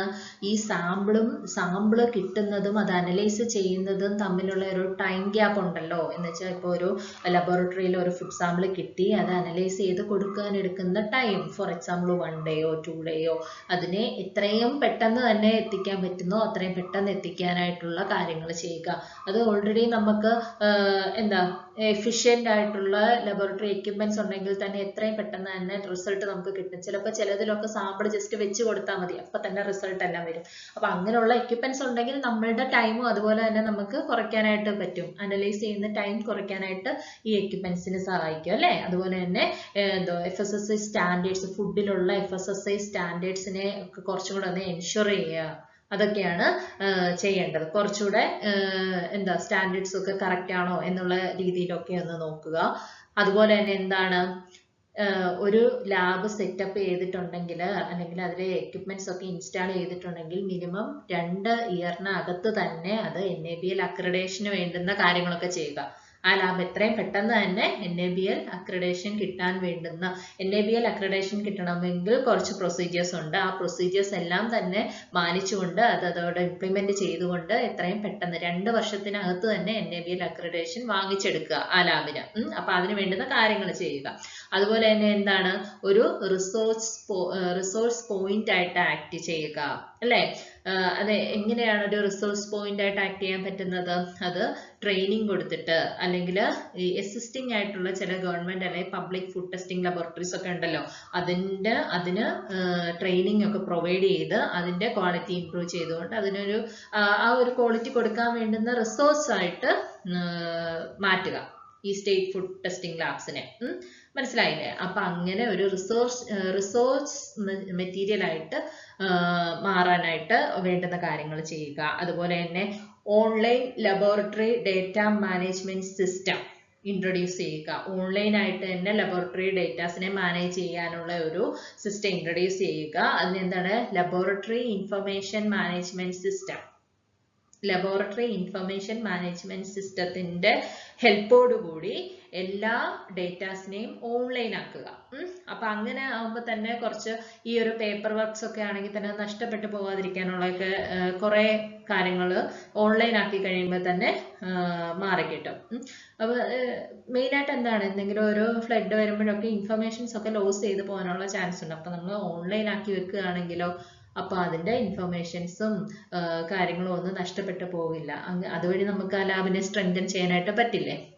അപ് ടു ഡേറ്റ് ആയിട്ട് ഇരിക്കുക, അതാണ് മെയിൻ ആയിട്ടുള്ള കാര്യം. ഇനി അടുത്ത എന്താണെന്ന് നോക്കാം. അപ്പൊ ഞാൻ പറഞ്ഞു മോഡേൺ അല്ലെ ലേറ്റസ്റ്റ് ടെക്നോളജിയിലുള്ള എക്യുപ്മെന്റ്സ് വഴിയാണ് നമുക്ക് സ്റ്റേറ്റ് ഫുഡ് ലബോറട്ടറീസിനെ കുറച്ചുകൂടെ ഒന്ന് സ്ട്രെങ്തൻ ചെയ്യാൻ പറ്റുന്നതെന്ന് പറഞ്ഞല്ലോ. അപ്പോൾ ആ എക്യുപ്മെന്റ്സ് വാങ്ങിക്കാൻ വേണ്ടുന്ന മേജർ പ്രിക്വയർമെന്റ്സ് എന്തൊക്കെയാണ്? എക്യുപ്മെന്റ്സിന് എന്തൊക്കെ സവിശേഷതകളാണ് വേണ്ടുന്നത്, അല്ലെ എങ്ങനെയുള്ള എക്യുപ്മെന്റ്സ് ആണ് വാങ്ങി വെക്കേണ്ടത് എന്നുള്ള കാര്യത്തിനെ കുറിച്ച് FSSAI പറഞ്ഞിട്ടുണ്ട്. അപ്പൊ അത് എന്തൊക്കെയാണെന്നുള്ളത് നോക്കാം. അങ്ങനെ സ്ട്രെങ്തൻ ചെയ്യാൻ വേണ്ടിയിട്ട് നമുക്ക് എന്തെല്ലാം കാര്യങ്ങൾ ശ്രദ്ധിക്കാം. അപ്പൊ ആദ്യം തന്നെ എന്ത് വേണം? FSSAI ചെയർപേഴ്സന്റെ അണ്ടറിൽ എന്ത് വേണം? ഒരു കമ്മിറ്റി രൂപീകരിക്കണം. എന്തിനു വേണ്ടിയിട്ട്? ഈ ഒരു ഇൻസ്ട്രുമെന്റ്സിനെ കുറിച്ച് എങ്ങനെ എന്തെല്ലാം സ്പെസിഫിക്കേഷനുള്ള എന്തെല്ലാം ടെക്നിക്കൽ സ്പെസിഫിക്കേഷനുള്ള എക്യുപ്മെന്റ്സ് ആണ് പ്രൊവൈഡ് ചെയ്യേണ്ടതെന്നുള്ളത് ഈ ഒരു എംപവേർഡ് കമ്മിറ്റിയാണ് തീരുമാനിക്കേണ്ടത്. അത് ആരുടെ അണ്ടറിലായിരിക്കണം? ചെയർപേഴ്സന്റെ അണ്ടറിലായിരിക്കണം ഈ ഒരു കമ്മിറ്റി. അപ്പൊ ആദ്യം തന്നെ ഒരു എംപവേർഡ് കമ്മിറ്റി രൂപീകരിക്കുക. അത് ആരുടെ അണ്ടറിലായിരിക്കണം? FSSAI ചെയർപേഴ്സന്റെ അണ്ടറിൽ ഒരു കമ്മിറ്റി രൂപീകരിക്കുക. ആ കമ്മിറ്റി ഒരു വിശകലനം ചെയ്യുക. എന്ത് വിശകലനം ചെയ്യണം? എന്തെല്ലാം എക്യുപ്മെന്റ്സ് ആണ്, എന്തെല്ലാം ടെക്നിക്കൽ ഫീച്ചേഴ്സ് ഉള്ള എക്യുപ്മെന്റ്സ് ആണ് വാങ്ങിക്കേണ്ടത് എന്നുള്ളത് അപ്രൂവ് ചെയ്ത് വിശകലനം ചെയ്ത് അത് അപ്രൂവ് ചെയ്ത് കൊടുക്കുക ഈ കമ്മിറ്റി. ഇനി അത് കഴിഞ്ഞിട്ട് എന്ത് ചെയ്യണം? ടെൻഡേഴ്സ് ഇൻവൈറ്റ് ചെയ്യുക. പല പല ഈ എക്യുപ്മെന്റ്സ് വിൽക്കുന്ന ആൾക്കാരുണ്ടല്ലോ, അല്ലെങ്കിൽ കോൺട്രാക്ടേഴ്സ് ഉണ്ടല്ലോ, അവരുടെ അടുത്ത് നിന്നും ടെൻഡേഴ്സ് വാങ്ങിച്ചിട്ട് നമ്മളുടെ ഒരു ബഡ്ജറ്റിന് എന്താ പറയുന്നത്, ബഡ്ജറ്റിൽ ഒതുങ്ങുന്ന രീതിയിൽ എങ്ങനെയാണോ ഏത് സൊഫിസ്റ്റിക്കേറ്റഡ് ആയിട്ടുള്ള എന്ന് വെച്ചാൽ കുറച്ചുകൂടെ മോഡേൺ ആയിട്ടുള്ള എക്യുപ്മെന്റ്സ് ഒരു നമ്മളുടെ ബഡ്ജറ്റിൽ ഒതുങ്ങുന്ന രീതിയിൽ ഏത് കോൺട്രാക്ട് ആണോ തരുന്നത് അതിനനുസരിച്ച് പെരുമാറാൻ വേണ്ടിയിട്ട് ആദ്യമേ തന്നെ ടെൻഡേഴ്സ് ഇൻവൈറ്റ് ചെയ്യുക. എന്നിട്ട് ഫൈനലൈസ് ചെയ്യുക. ഒരു മൈക്രോബയോളജി ലാബിന് വേണ്ടുന്ന റിക്വയർമെന്റ്സ് എന്തൊക്കെയാണെന്നുള്ള കാര്യങ്ങൾ. ഇൻസ്ട്രുമെന്റ്സ് മാത്രം പോരാ, ഞാൻ ഫസ്റ്റ് പോയിന്റിൽ വിട്ടുപോയെന്ന് തോന്നുന്നു. മൈക്രോബയോളജി ലാബും വേണം കേട്ടോ. ഇൻസ്ട്രുമെന്റ്സിന്റെ മാത്രമല്ല അഭാവം ഉള്ളത്, മൈക്രോബയോളജിക്കൽ ടെസ്റ്റിംഗ് ലാബ്സിന്റെ അഭാവവും കൂടെ ഉണ്ട് കേട്ടോ സ്റ്റേറ്റ് ഫുഡ് ലബോറട്ടറീസിൽ. അപ്പൊ അത് ഒരു മൈക്രോബയോളജി ലാബിന്റെ എന്തൊക്കെ റിക്വയർമെന്റ്സ് ആണ് വേണ്ടതെന്നുള്ളത് ഒന്ന് ഫൈനലൈസ് ചെയ്യുക. എന്നിട്ട് എന്ത് ചെയ്യണം? ഓരോ സ്റ്റേറ്റിലും ഇത് അപ്രൂവൽ കൊടുക്കുക. ഇത് ചെയ്യാൻ വേണ്ടിയിട്ടുള്ള ടെൻഡേഴ്സ് ഒക്കെ കൊടുക്കുക. എന്നിട്ട് മൈക്രോബയോളജിക്കൽ ലാബിന് വേണ്ടുന്ന കാര്യങ്ങൾ എന്തൊക്കെയാണെന്നുള്ള ഫൈനലൈസ് ചെയ്യുക. എന്നിട്ട് അതിനെ അപ്രൂവ് ചെയ്യുക. അത് ഇംപ്ലിമെന്റ് ചെയ്യാൻ വേണ്ടിയിട്ടുള്ള അപ്രൂവ് കൊടുക്കുക. ഇതെല്ലാം ആരാണ് ചെയ്യുന്നത്? ആദ്യം തന്നെ FSSAIയുടെ അണ്ടറിലുള്ള ഒരു കമ്മിറ്റി, ഒരു എംപവേർഡ് കമ്മിറ്റി രൂപീകരിക്കണം. അതിന്റെ ഹെഡ് എന്ന് പറയുന്ന ആരായിരിക്കണം? ചെയർപേഴ്സൺ ആയിരിക്കണം. ചെയർപേഴ്സന്റെ അണ്ടറിൽ, FSSAI ചെയർപേഴ്സന്റെ അണ്ടറിൽ ഒരു കമ്മിറ്റി രൂപീകരിച്ച് ആ കമ്മിറ്റി ആദ്യമേ ഏതൊക്കെ ടെക്നിക്കൽ ആയിട്ടുള്ള എക്യുപ്മെന്റ്സ് ആണ് വേണ്ടതെന്നുള്ളത് തീരുമാനിക്കുക. അതിന് വേണ്ടുന്ന ടെൻഡർ വിളിക്കുക. അതിനുശേഷം മൈക്രോബയോളജി ലാബിൽ എന്തെല്ലാം ഫെസിലിറ്റീസ് വേണമെന്നുള്ളത് തീരുമാനിക്കുക. അതിന് അപ്രൂവ് ചെയ്ത് വിടുക. ഇനി അടുത്ത് എന്താന്ന് നോക്കാം കേട്ടോ. അങ്ങനെ ആ ഒരു എംപവേർഡ് കമ്മിറ്റി അപ്രൂവ് ചെയ്യുന്നതിന്റെ അടിസ്ഥാനത്തിൽ FSSAI എന്ത് കൊടുക്കുന്നു? എക്യുപ്മെന്റ്സ് വാങ്ങാനുള്ള ഫണ്ട് കൊടുക്കുന്നു. അപ്പൊ നേരത്തെ തന്നെ ടെൻഡേഴ്സ് ഒക്കെ വിളിക്കണമെന്ന് പറഞ്ഞിട്ടുണ്ടായിരുന്നില്ല എക്യുപ്മെന്റ്സ് വാങ്ങാനുള്ള. അപ്പൊ ആ ടെൻഡർ അടിസ്ഥാനത്തിൽ ആരാണോ അവരുടെ ആ ഒരു ഫണ്ടിനനുസരിച്ചിട്ട് എക്യുപ്മെന്റ്സ് കൊടുക്കാൻ തയ്യാറായിട്ടുള്ള ആ ഒരു മാനുഫാക്ചറിനെ കോൺടാക്ട് ചെയ്യുക. എന്നിട്ട് മൈക്രോബയോളജി ലാബ് സെറ്റപ്പ് ചെയ്യുക. ഓക്കെ, എക്യുപ്മെന്റ്സ് വാങ്ങുക. അതുപോലെ തന്നെ മൈക്രോബയോളജി ലാബ്, ഈ മൈക്രോബയോളജി ലാബിലേക്കും എക്യുപ്മെന്റ്സിന്റെ അത്യാവശ്യം ഉണ്ട് കേട്ടോ. അതാണ് അങ്ങനെ പറയുന്നത്. മൈക്രോബയോളജിക്കൽ ലാബ് സെറ്റപ്പ് ചെയ്യാനുള്ള വേണ്ടുന്ന കാര്യങ്ങൾ സ്റ്റേറ്റ് ചെയ്യണം. ഇത്രയും കാര്യങ്ങൾ ഫണ്ട് കൊടുക്കുന്നത് വരെ ആരാണ്? FSSAI കൊടുക്കുന്നുണ്ട്. അപ്പൊ സ്റ്റേറ്റ്സ് എന്ത് ചെയ്യണം? ഇതിന് വേണ്ടുന്ന കാര്യങ്ങളെല്ലാം കോർഡിനേറ്റ്, ഫണ്ട് കിട്ടി കഴിയുമ്പോഴത്തേക്കിന് ടെൻഡറിനനുസരിച്ച് ആരാണോ കുറഞ്ഞ എമൗണ്ടിലുള്ള ടെൻഡർ തന്നിട്ടുള്ള അവരുമായിട്ട് കോണ്ടാക്ട് ചെയ്തിട്ട് ഇൻസ്റ്റാൾമെന്റേഷന് വേണ്ടുന്ന കാര്യങ്ങളൊക്കെ ചെയ്യുക. അതാണ് ഇനി സ്റ്റേറ്റ് ചെയ്യേണ്ടത്. ഇനി ഇതിന്റെ ഒരു എക്സ്പെക്ടേഷൻ അല്ലെങ്കിൽ സ്റ്റേറ്റിന്റെ ഭാഗത്തു നിന്നുള്ള ഒരു കോൺട്രിബ്യൂഷൻ എങ്ങനെയൊക്കെയുള്ള രീതിയിലായിരിക്കും വരേണ്ടത്? സ്റ്റേറ്റ് ചെയ്യേണ്ടതെന്ന് വെച്ച് കഴിഞ്ഞാല് സ്റ്റേറ്റ് അല്ലെങ്കിൽ നമ്മുടെ യൂണിയൻ ടെറിട്ടറീസ് ഉണ്ടല്ലോ, അവര് ഈ ഒരു ഫണ്ടിനനുസരിച്ചിട്ട് എന്ത് ചെയ്യണം? വേണ്ടുന്ന കാര്യങ്ങൾ ചെയ്യണം. അതെങ്ങനെയൊക്കെയാണ്? ആദ്യമേ തന്നെ FSSAI മാത്രം തീരുമാനിച്ചു കഴിഞ്ഞാൽ സ്റ്റേറ്റ് ഫുഡ് ലബോറട്ടറീസിനെ ഇംപ്രൂവ് ചെയ്യാനായിട്ട് പറ്റില്ല. ഓരോ സ്റ്റേറ്റും വിചാരിക്കണം അവരുടെ സ്റ്റേറ്റിലെ ലബോറട്ടറി കുറച്ചും കൂടെ അപ്ഗ്രേഡ് ആവണമെന്നുള്ളത് സ്റ്റേറ്റും കൂടെ. അപ്പൊ സ്റ്റേറ്റ്സും കുറച്ച് അവരുടെ ഭാഗത്തു നിന്നുള്ള കാര്യങ്ങളൊക്കെ പ്രൊവൈഡ് ചെയ്യണം അല്ലെ. അപ്പൊ അതിൻ്റെ അകത്ത് തന്നെ ആദ്യമേ തന്നെ ഒരു സക്സസ്ഫുൾ ആയിട്ട് അത് ഇംപ്ലിമെന്റ് ചെയ്യണമെങ്കിൽ സ്റ്റേറ്റ് അതിന് വേണ്ടുന്ന കാര്യങ്ങളൊക്കെ ചെയ്യുക. അതുപോലെ തന്നെ എന്താണ് ബാക്കി കാര്യങ്ങൾ എന്തൊക്കെയാണ് സ്റ്റേറ്റ് പ്രൊവൈഡ് ചെയ്യേണ്ടതെന്നുള്ള കാര്യം നമുക്ക് നോക്കാം കേട്ടോ. എത്രത്തോളം സ്റ്റേറ്റ് ഫുഡ് ലാബ്സ് ഉണ്ടെന്നുള്ള ഇൻഫർമേഷൻ അപ്ഗ്രേഡ് ചെയ്ത് കൊടുക്കുക. അതുപോലെ തന്നെ ഈ ഒരു ലാബ് സെറ്റപ്പ് ചെയ്യാൻ വേണ്ടുന്ന ഒരു ബിൽഡിംഗ് സ്പേസ് അത് സ്റ്റേറ്റ് ആണ് പ്രൊവൈഡ് ചെയ്യേണ്ടത് കേട്ടോ. അത് ടെസ്റ്റ് ഫ്രീ റൂംസ് ഒക്കെ ആയിരിക്കണം. കാരണം നമ്മൾ സൊഫിസ്റ്റിക്കേറ്റഡ് ഇൻസ്ട്രുമെന്റ്സ് ഒക്കെ ആണല്ലോ, എന്ന് വെച്ചാൽ ലേറ്റസ്റ്റ് ടെക്നോളജിയിലുള്ള ഇൻസ്ട്രുമെന്റ്സ് ആണ് നമ്മൾ കൊടുക്കാൻ ഉദ്ദേശിക്കുന്നത്. അപ്പൊ അതിന് വേണ്ടിയിട്ട് നല്ല രീതിയിലുള്ള ബിൽഡിംഗ് തന്നെ ആയിരിക്കണം. അല്ല പൊടി പിടിച്ച് കിടക്കുന്ന, അല്ല പൊടി കയറുന്നത് ടൈപ്പ് ഒന്നും അല്ല. ഈ ചില എക്യുപ്മെന്റ്സിന് ചിലപ്പോൾ AC റൂം തന്നെ വേണം ഉണ്ടായിരിക്കും, നിർബന്ധമായിരിക്കും. എന്ന് വെച്ചാൽ AC-യിൽ തന്നെ വർക്ക് ചെയ്യുന്ന എക്യുപ്മെന്റ്സ് ഉണ്ടായിരിക്കും. അപ്പൊ അതിന് വേണ്ടുന്ന സാഹചര്യം ഒരുക്കി കൊടുക്കേണ്ടത് ആരാണ്? ആ സ്റ്റേറ്റ് ആണ്. അല്ലെങ്കിൽ ആ ഒരു ലാബ് സെറ്റപ്പ് ചെയ്യുമ്പോൾ അതിന് വേണ്ടുന്ന കാര്യങ്ങൾ ചെയ്തു കൊടുക്കാനുള്ള ഉത്തരവാദിത്വം ഉണ്ടായിരിക്കണം. അതുപോലെ തന്നെ ലാബിൻ്റെ അകത്തുള്ള ഫർണിച്ചറിന്റെ കേസസിലാണെങ്കിൽ, പിന്നെ ആ ലാബിലേക്ക് വേണ്ടുന്ന വാട്ടർ, ഇലക്ട്രിസിറ്റി സപ്ലൈ, ഇതെല്ലാം തന്നെ ഇനി ഇൻ കേസ് ഇലക്ട്രിസിറ്റി ഉണ്ട്, കറണ്ട് പോകുന്ന സിറ്റുവേഷൻ വരുവാണെങ്കിൽ ബാക്കപ്പ് കൊടുക്കണം അല്ലേ? അതിന് വേണ്ടിയിട്ടുള്ള കാര്യങ്ങളൊക്കെ ചെയ്ത് കൊടുത്തിരിക്കണം സ്റ്റേറ്റ്. അതുപോലെ തന്നെ എന്താണ്, ഫയർ വല്ലതും കോസ് ചെയ്യുകയാണെങ്കിൽ അതിനെ പ്രൊട്ടക്ട് ചെയ്യാൻ വേണ്ടിയിട്ടുള്ള, അതിൽ നിന്ന് രക്ഷപ്പെടാൻ വേണ്ടുന്ന എക്യുപ്മെന്റ്സും എല്ലാം തന്നെ ലാബിൽ പ്രൊവൈഡഡ് ആയിരിക്കണം. ഇതെല്ലാം സ്റ്റേറ്റ് ആണ് നോക്കിയും കണ്ടും ചെയ്യേണ്ടത്. ഫണ്ടാണ് FSSAI കൊടുക്കുന്നത്. അപ്പൊ സ്റ്റേറ്റ് ഈ കാര്യങ്ങളൊക്കെ കുറച്ചൊന്ന് അപ്ഗ്രേഡ് ചെയ്ത് വെക്കുക. അതുപോലെ തന്നെ എന്താണ്, സയന്റിഫിക് മാൻ പവർ ഉണ്ടോ എന്നുള്ളത്, ഈ എക്യുപ്മെന്റ്സ് ഒക്കെ ഓപ്പറേറ്റ് ചെയ്യാൻ അറിയാവുന്ന ആൾക്കാർ. കുറച്ച് നാളത്തേക്കിന് FSSAI ആളിനെ വിടും. പക്ഷേ അവര് വരുന്നതെന്ന് പറഞ്ഞു കഴിഞ്ഞാൽ ഈ സ്റ്റേറ്റ് പ്രൊവൈഡ് ചെയ്തിട്ടുള്ള ആളിനെ ഒന്നുകൂടെ ഒന്ന് അവരുടെ സ്കിൽസ് ഇംപ്രൂവ് ചെയ്തെടുക്കാൻ വേണ്ടിയിട്ടാണ് അവർ വരുന്നത്. അപ്പൊ ഒരിക്കലും FSSAI എല്ലാ കാലത്തേക്കിനും മാൻ പവർ കൊടുക്കില്ല. അപ്പൊ സ്റ്റേറ്റും കൂടെ അവരുടെ ഭാഗത്തു നിന്നുള്ള ഒരു കോൺട്രിബ്യൂഷൻ കൊടുക്കണം ആ കാര്യത്തിൽ.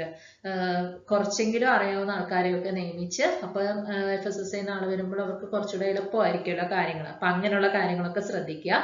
അതുപോലെ തന്നെ മൈക്രോബയോളജിക്കൽ ലാബ് ഓപ്പറേറ്റ് ചെയ്യാനുള്ള ക്വാളിഫൈഡ് ആയിട്ടുള്ള പേഴ്സണൽസിനെയൊക്കെ പ്രൊവൈഡ് ചെയ്യുക. ഇതൊക്കെ തന്നെ സ്റ്റേറ്റ് ചെയ്യേണ്ട കാര്യങ്ങളാണ്. ബാക്കി കാര്യങ്ങളും കൂടെ നമുക്ക് നോക്കാം. അതുപോലെ തന്നെ സ്റ്റേറ്റ് മറ്റെന്തൊക്കെയാണ് പ്രൊവൈഡ് ചെയ്യേണ്ടത്? Supply of consumables, chemicals, reagents and reference standards as per the requirement of analysis. ഒരു അനാലിസിസ് ചെയ്യാൻ ആവശ്യമായിട്ടുള്ള chemicals, consumables, reagents, reference standards, ഇതെല്ലാം പ്രൊവൈഡ് ചെയ്യേണ്ടത് സ്റ്റേറ്റിന്റെ ഉത്തരവാദിത്തമാണ്. അതുപോലെ തന്നെ എന്താണ്, ഈ ഒരു ലബോറട്ടറിയിൽ മറ്റുള്ള എക്യുപ്മെന്റ്സ് ഉണ്ടല്ലോ, നമ്മുടെ ഈ ഒരു സ്കീമിന്റെ അണ്ടറിൽ FSSAI കൊടുക്കുന്ന ഇൻസ്ട്രുമെന്റ് അല്ലാതെ ബാക്കിയുള്ള ഇൻസ്ട്രുമെന്റ്സ് എല്ലാം സ്റ്റേറ്റ് തന്നെ വേണം പ്രൊവൈഡ് ചെയ്യാനായിട്ട്. അതുപോലെ തന്നെ proper house keeping of the upgraded laboratory including waste disposal. Laboratory clean ചെയ്ത് വെക്കാനായിട്ട് അല്ലെങ്കിൽ ക്ലീൻ ആക്കി വെക്കാൻ വേണ്ടിയിട്ടുള്ള കാര്യങ്ങൾക്ക് വേണ്ടുന്ന ഇനിഷ്യേറ്റീവ്സ് ഒക്കെ എടുക്കേണ്ടത് സ്റ്റേറ്റ്സ് ആണ്. അതുപോലെ തന്നെ വേസ്റ്റ് ഡിസ്പോസലിന് വേണ്ടിയിട്ടുള്ള കാര്യങ്ങളും സ്റ്റേറ്റ് തന്നെയാണ് ചെയ്തു കൊടുക്കേണ്ടത്. അതുപോലെ തന്നെ NABL അക്രഡേഷൻ കൊടുക്കുക. ഈ അപ്ഗ്രേഡഡ് ആയിട്ടുള്ള ലബോറട്ടറിക്ക് വീണ്ടും അടുത്ത NABL അക്രഡേഷൻ വാങ്ങിച്ചു.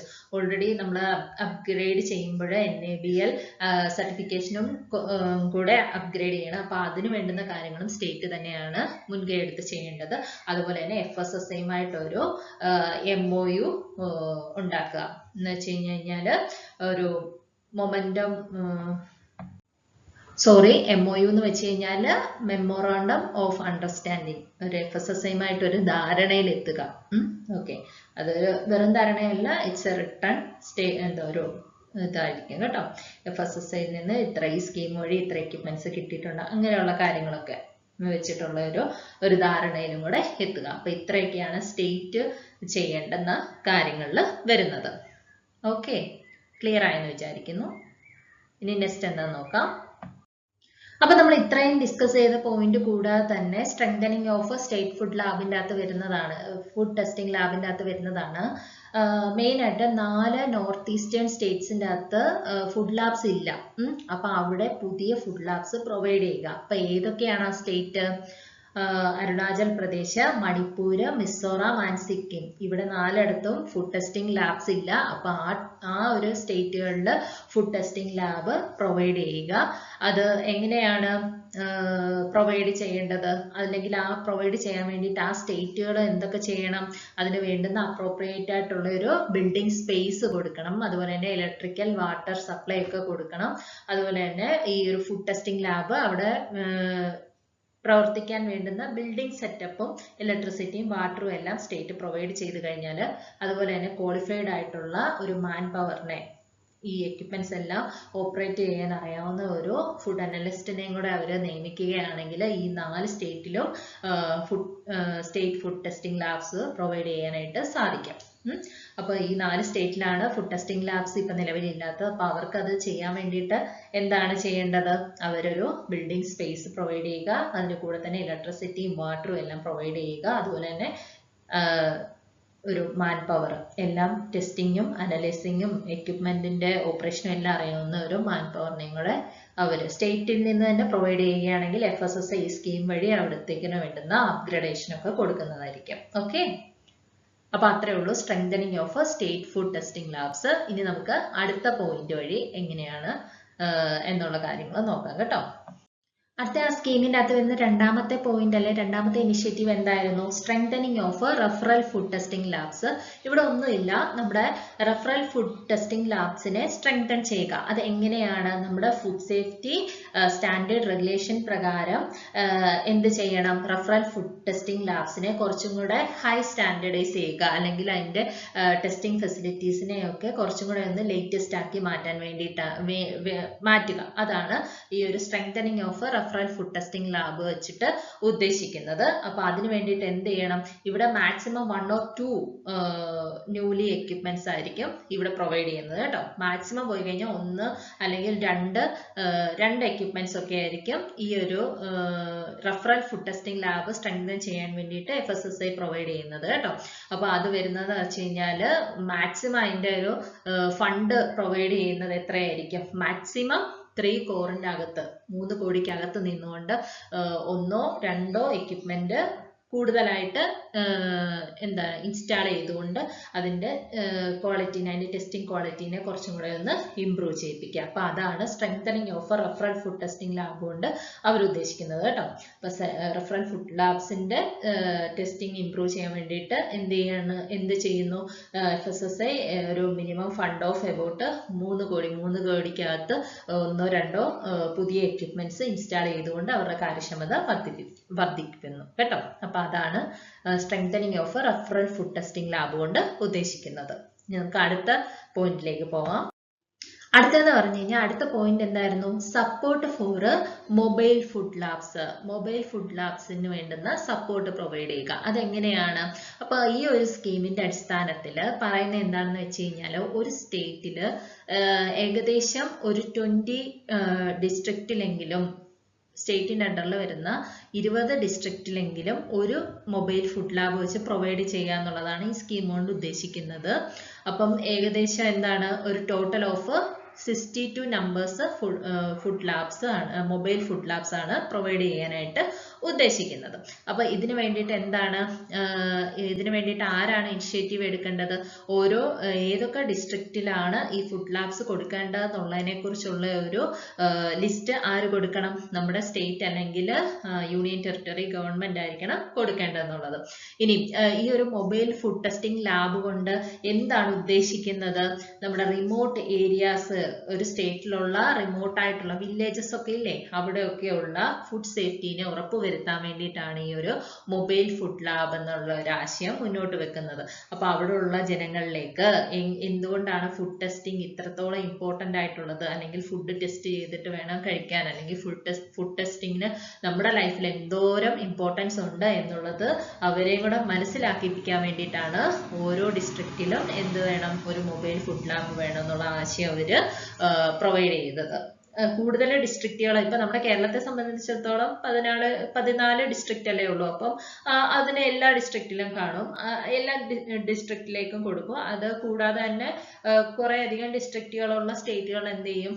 ഒരു 20 എണ്ണത്തിനെ അവർ സെലക്ട് ചെയ്യും. അതിൻ്റെ അകത്ത് ഏതൊക്കെ ഡിസ്ട്രിക്റ്റ് അത് സെലക്ട് ചെയ്യുന്ന എന്തിനു വേണ്ടിയിട്ടാണ്?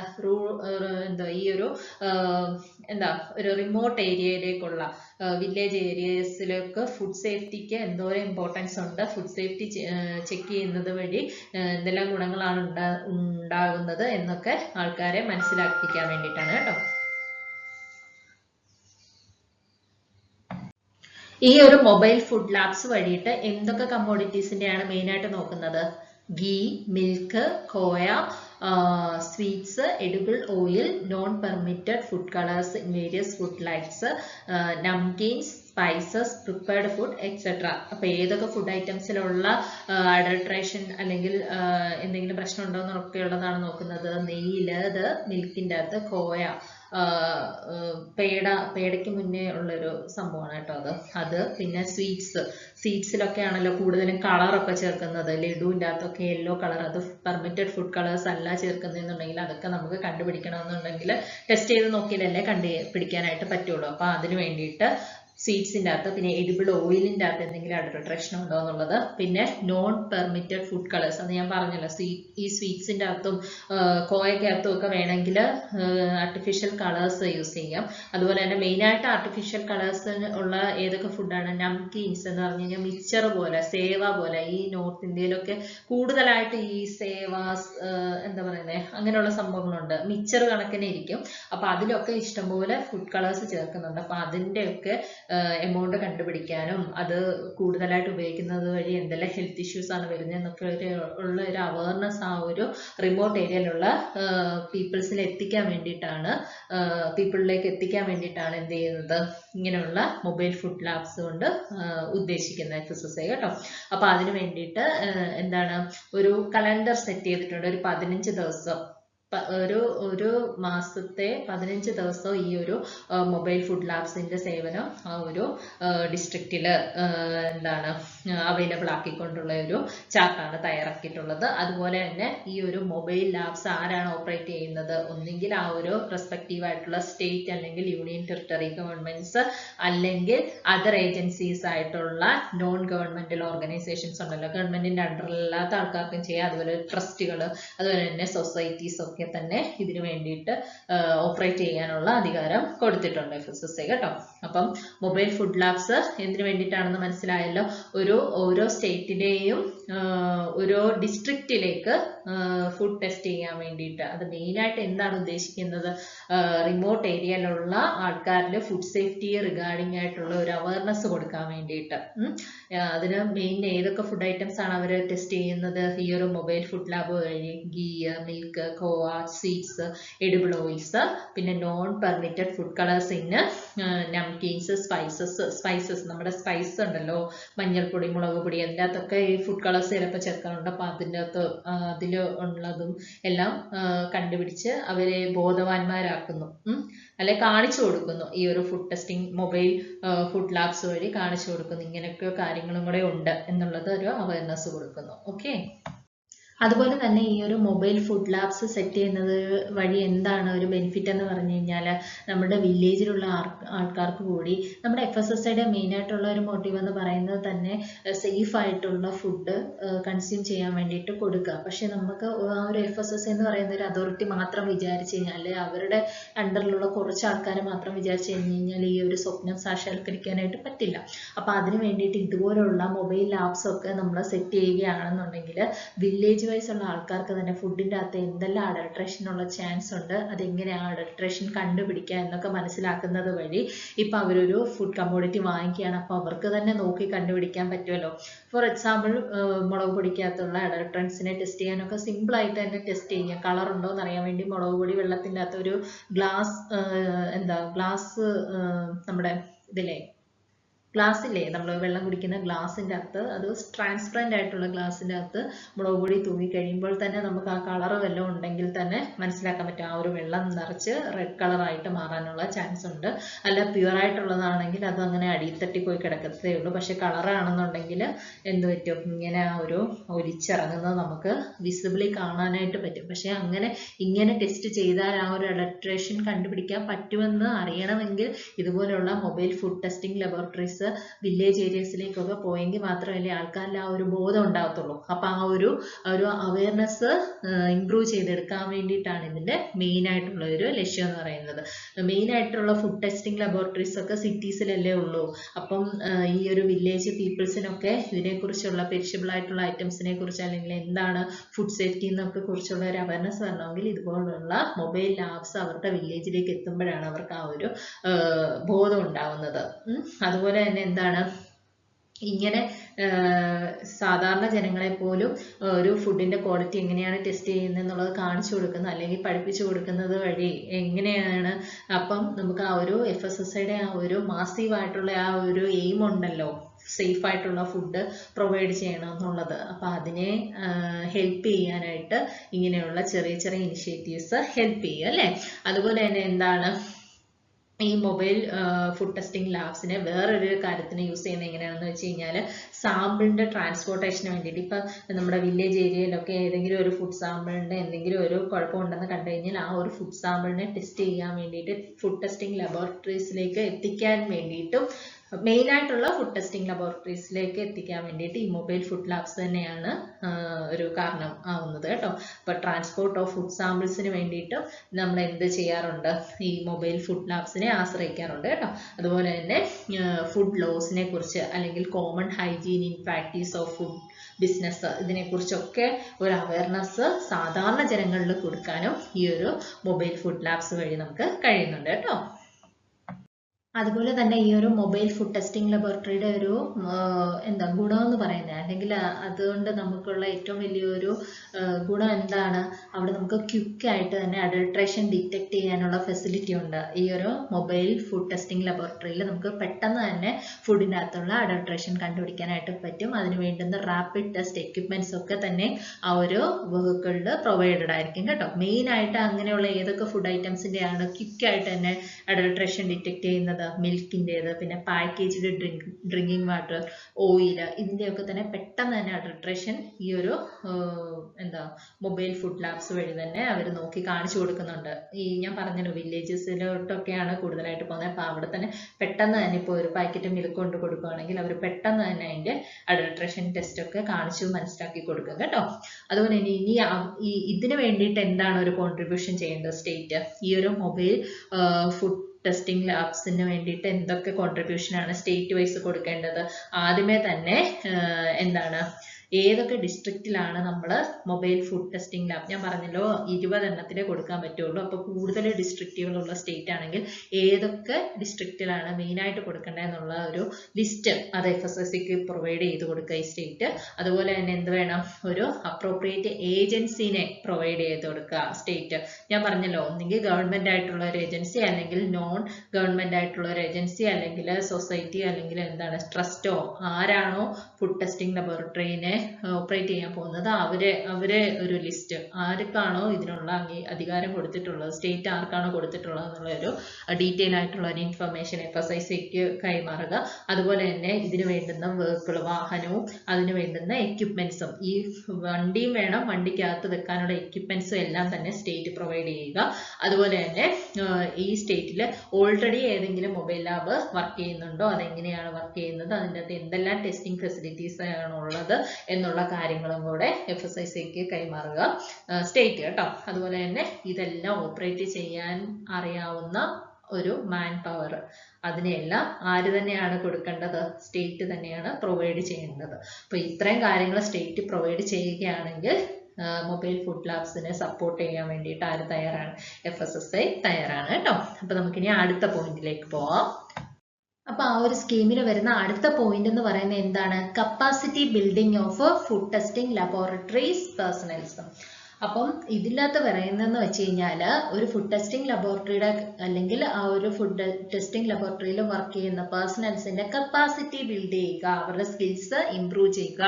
അപ്പോൾ കപ്പാസിറ്റി ബിൽഡിംഗ് എന്ന് പറയുന്നത് തന്നെ എന്താണ്, നമ്മൾ ഒരു ഫുഡ് ടെസ്റ്റിംഗ് ലബോറട്ടറി അപ്ഗ്രേഡ് ചെയ്യാൻ ഉദ്ദേശിക്കുന്നുണ്ടെങ്കിൽ അതിന്റെ എസെൻഷ്യൽ ആയിട്ടുള്ള ഒരു പാർട്ടാണ് അതിന്റെ കപ്പാസിറ്റി ബിൽഡ് ചെയ്യുക എന്നുള്ളത്. അതിന്റെ സ്കിൽസ് അല്ലെങ്കിൽ അതിന്റെ ക്വാളിറ്റീസ്, അതിന്റെ എക്യുപ്മെന്റ്സ്